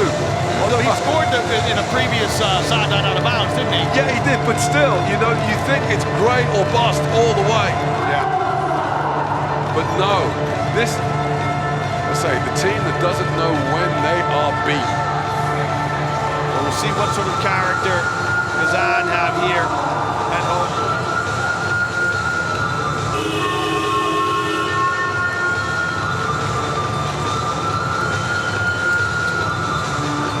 Well, it is now in the chess match. The turn of Kazan to try and manufacture something here. They will advance the ball to the quarter. They got 10 seconds left, Martin. Well, the thing is, they got the weapons. It's going to be Smith. Cannon's forgot, oh, I've got to take the ball out of bounds. Got to expect it to be Smith. Monaco are in the penalty, so they cannot afford to foul. If they foul, it sends a shooter to the line. And what Monaco cannot do, they cannot switch so that Smith is guarded by a big man. Smith flashes back to the ball. Boss lost his footing. Smith's going to call a trigger early. It rims out! And Marcus Knight, would you believe it? Marcus Knight with a rebound. Look, Marcus Knight will not get any awards, but he has been an absolute monster on the backboards tonight. Marcus Knight picks up his 12th rebound, and now he's going to walk the length of the floor with a chance to ice it. Marcus Knight, they list him at 1.88 meters. He's probably 1.88 meters in his Christian Louboutin. And he is a beast on the backboard. So, I mean, he 7 rebounds in the first half. Coach Prifties is going to go to the bench. He's going to bring in... Somebody, well, White fouled out. That's his 5th. He must have given the last one to Brown. Antipop's going to step in. No timeouts left, right? Yeah, all timeouts are used up by both teams. No pressure, Mr. Knight. Knight was shooting the technical free throws in the last game, so he'll be confident on first trip tonight. Makes the first one. It's a 2-point game. Now this one was ever in doubt. That was pure as you like. This one to make it a 3-point game, which means Kazan would need a 3 to force overtime. 80% free throw shooter. Oh.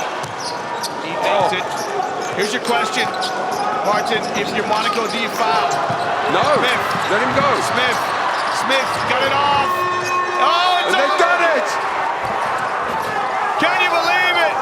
The debutantes, the rookies, the first ever appearance in the 7 days EuroCup final, and they've done it.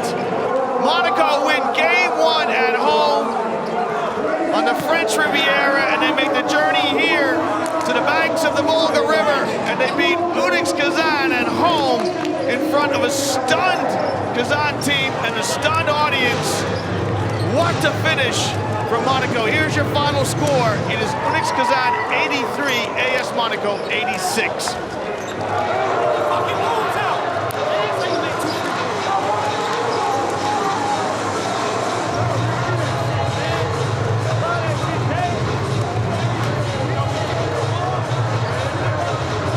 So fans, stay with us as we wrap this one up. Look at the emotion on the floor. Matthias Lasor absolutely elated, in disbelief. And what a credit, AS Monaco, who've come here and they've claimed their first ever EuroCup title from UNICS Kazan. Hey Liam, tell me this is the second competition in Europe. Tell those players right now, they are champions. Absolutely. And they've done it exactly the right way. I said it to you before the game. Well, I haven't kind of saying I told you so now. But they said, look, we're going to do it. Let's do it tonight. We don't want to go to game 3. Let's go do it. And they've done it on the opposition's floor. I love what your coach told you in college when you go on the yeah. Just pack for one game. Don't bring a spare pair of underwear. I'm sure they did, but that is a story for the ages. That team there has just done a remarkable job to get that championship. I think you've got to give credit to UNICS as well for agreeing to switch round the home and home appearance. Yeah. Matthias Massour put his full French emotion on, crying like a baby. You are a champion of the 7 days EuroCup. And look, English doesn't even know what's happened. It's like, what's this mean? Well, it's the third time that Monaco have been in the competition, the third EuroCup season, the first time ever in the finals. And they've claimed the title. And our congratulations to the club, to the players, and of course to Coach Mitrovic, who's been calm, cool, and collected throughout. Yeah, Prince Albert of Monaco will be very pleased. He was at game 1. Jamal Smith. My heart goes out to UNICS, but you know what? Smith, when he won that championship with Malaga, that's what Malaga did to Valencia. They hijacked it. They were the cat burglars there. They snuck up and they stuck around, and all of a sudden UNICS were like, what, we lost? Congratulations, coach. It was a very tight game. What did you tell to the team in the last position? to score the points. Thank you a lot. You know, when the game is finished, we won the cup. You know, it was something after, amazing for me, for my team. Thank you very much. Thank you.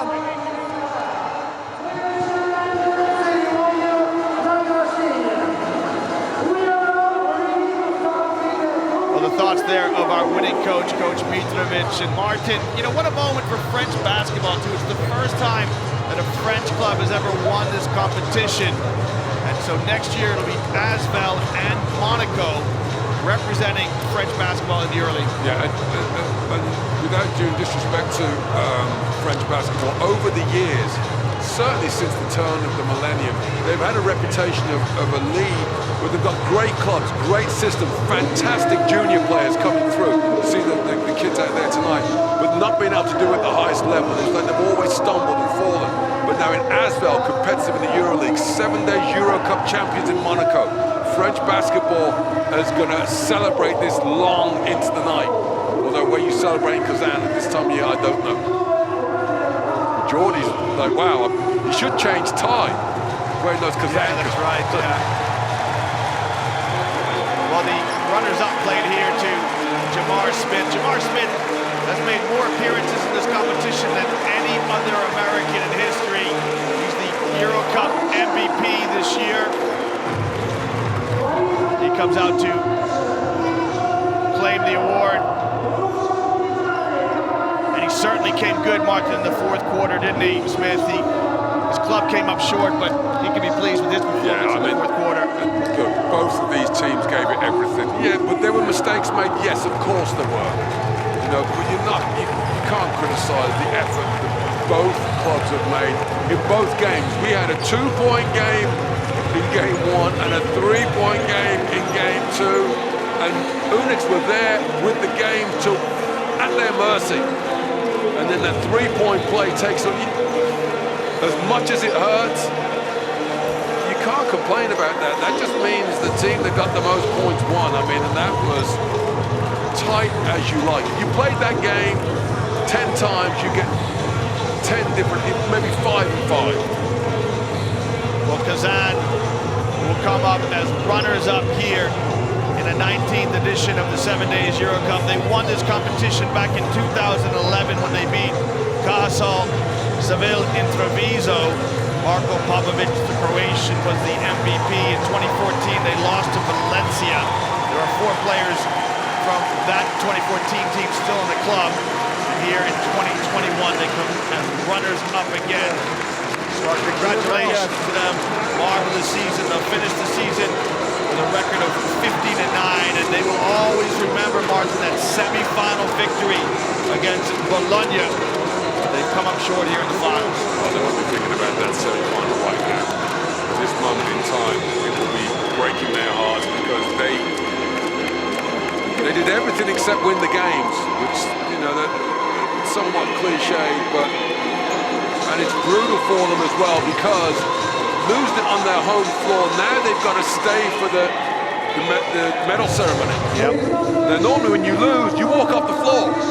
Look at them now, they've got to stay here. This protocol means they've got to sit through. This one will hurt. I'll tell you what this shows, and I've said this year in, year out, this is probably the toughest competition to win.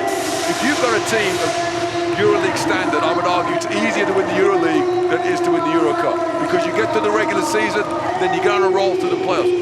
This one here, you've got the 10-game regular season, then you've got a top 16, then the quarterfinals, semifinals, and then this. Well, here's our finals MVP, Rob Gray. Gray finished tonight with 25 points, leading his team to victory. In game one, he had 23 points in the Stade Louis II, the home of AS Monaco. So, félicitations to Rob Gray. Congratulations to him and his teammates as Gray claims the finals MVP title. They'll be buying guys dinner in the offseason for many weeks to come. Maybe, or maybe they'll be buying him. You know, and the thing is, this shows how tight this game was. He's no argument with him being the MVP of the series and the game. He had virtually no impact in the last 2 minutes. Yeah, that's right. I mean, Marcus Knight was huge. He made that huge rebound, and then he made the basket, and the end one, and the free throws. It was a terrific play from Marcus Knight. 25 points for Rob Gray. He did not score in the last 5 minutes of the game. And he's your MVP. That shows how this was a remarkable performance by both teams. Coach Mitrovic can be proud of his effort. I can't believe it. Yeah, and his team as well. He's so cool. He looks like a coach who'd say, someone's going to wake up in a minute and realize I'm not supposed to be here. He has been an absolute monster of a coaching job. You can see what it means to the players celebrating here on the podium. Look at the kids. They're like, what? We won? You know, we all our credit goes to Kazan, but these kids, these youngsters, now they know what it takes. Watch out EuroLeague, that's all I say. Well, Dee Bost, the first one to get his hands on the trophy, and you can see what it means to the players. Congratulations, félicitations to the AS Monaco club and the players, and the whole principality really can get behind this team. Big smiles from Coach Mitrovic, and you reckon he should be the coach of the year? Is there any other question? I mean, who else would you put up? There isn't any other contender. To take this team, and what they've done is 6-4 in the first stage, 5-1 in the second stage. You know, 2-1 against Podgorica, sweeping Gran Canaria, and then sweeping UNICS in finals. Yeah, he's going to add that to his trophy case, and he's done it with decorum and with a degree of calm that has been remarkable. Yeah. You know, it's like, oh, we just need to be cool, we'll just play, and if it's close, we'll have a chance down the stretch. I love his comments at the end. The journalist got him courtside and said, what did you talk about in the last play? He said, I think we should just put it in the basket. Oh, wow. The question is he going to give him the day off tomorrow? He's going to make him practice.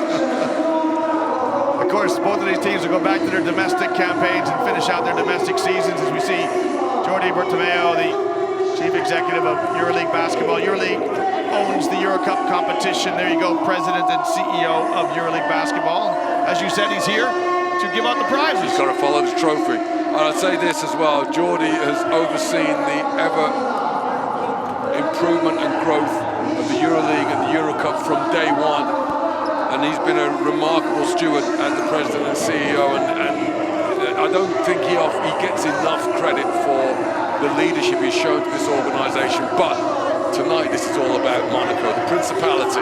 No surprise, Marcus Knight's got his hand on everything. He's got a game ball, he's got a medal, he's got the trophy. Marcus Knight was terrific listen, tonight. I said this with all seriousness as well. For the likes of Marcus Knight in particular, this is a career high. It doesn't get any bigger than this. Congratulations, how it feels to be an MVP and be champion. Super thankful, you know, surreal feeling. More than anything, just thankful, and looking forward to getting back to Monaco and getting this travel out the way and really celebrating with my teammates and my extended family, basically. So it's a big deal, and we're thankful. Thank you. See you in EuroLeague. Say it again. Thank you. Well, Rob Gray, the 27-year-old from Forest City, North Carolina, played his collegiate basketball at the University of Houston. He started the season with Bologna Metropolitans, made the transfer to the French Riviera to Monaco, and he must be pinching himself, Martin. He must be thanking his agent as well. What a transfer. EuroCup Finals MVP. Who pulled that transfer off has done a terrific job for him, and that is career-making, because he's an MVP of the 7 days EuroCup. Other clubs are going to come in big time for him. Monaco are going to have to open their wallets. Fortunately, it's a tax-free Principality. Oh, good place to earn your living. Yeah, if they're going to keep him in the EuroLeague. But I mentioned, you know, the likes of him, Knight, O'Brien. These are players that hardly anybody had even heard of. So for them to have the opportunity and then to seize it with both hands is remarkable. Lassor, we know, has been there, done that. Yeah. But the rest of his teammates have just, you know, those are the guys that will celebrate this. They may never get a chance like this again, and they've seized it, and that is fantastic. Dee Bost has some EuroLeague experience, 31-year-old with Zielona Góra, Žalgiris, and Himki, but, you know, he's largely unheralded. Well, Bost and Lassor, I would count in that senior level quality. You know, you say Bost, you expect. But for somebody like Marcus Knight, you know, and Rob Gray, you're like, what, really? They did what? And do not discount the value of these kids. Yegedi, Ndoye, Inglis. We didn't see much from Demar. He didn't play much tonight. But he started, though. Yeah. So, I mean, you know, the confidence, this is why I love Coach Mitrovic. He's got confidence in his entire roster. He played even Johan Chupin got some seconds. He got court time for everybody. And, you know, sometimes it's, I had to play him in game 2 because I didn't think there'd be a game 3. Yeah, you're looking down the lineup here, and everyone, as you say, Martin, everyone's on the floor. Well, here are your 2021 7 days EuroCup champions, AS Monaco, and your finals MVP, Rob Gray, posing for all the photographs.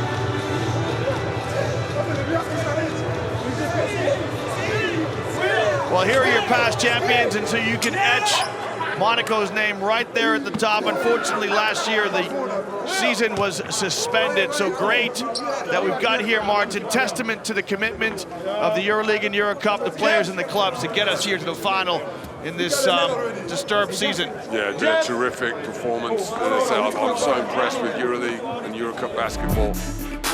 Well, highlights to wrap up tonight's finals, the 19th edition of the 7 days EuroCup.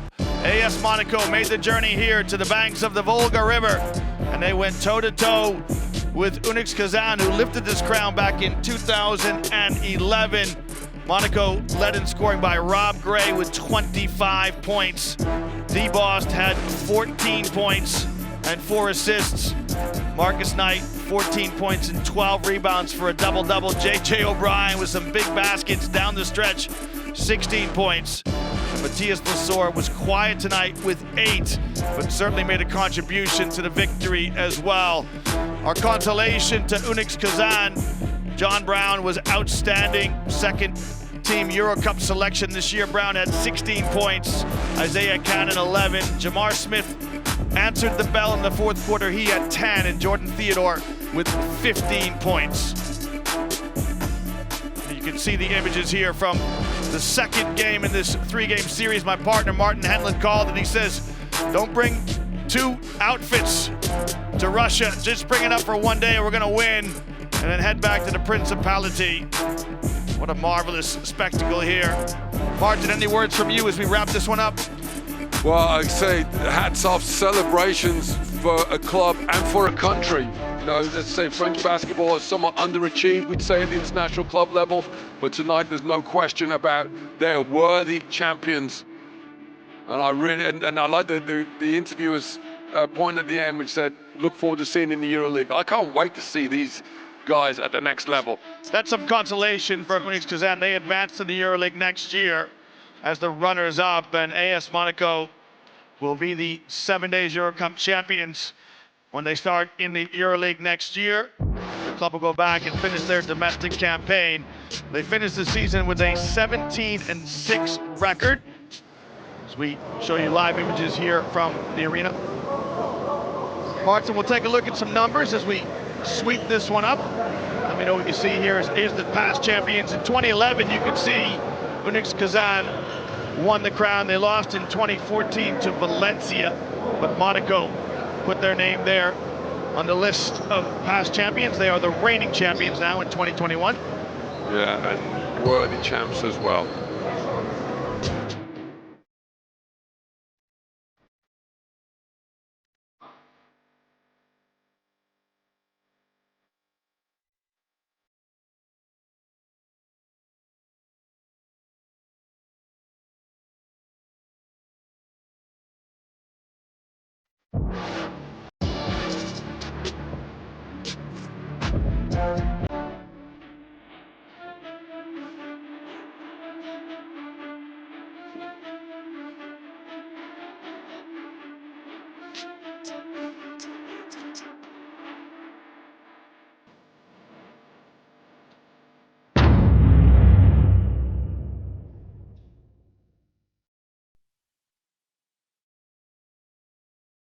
Seven days EuroCup in association with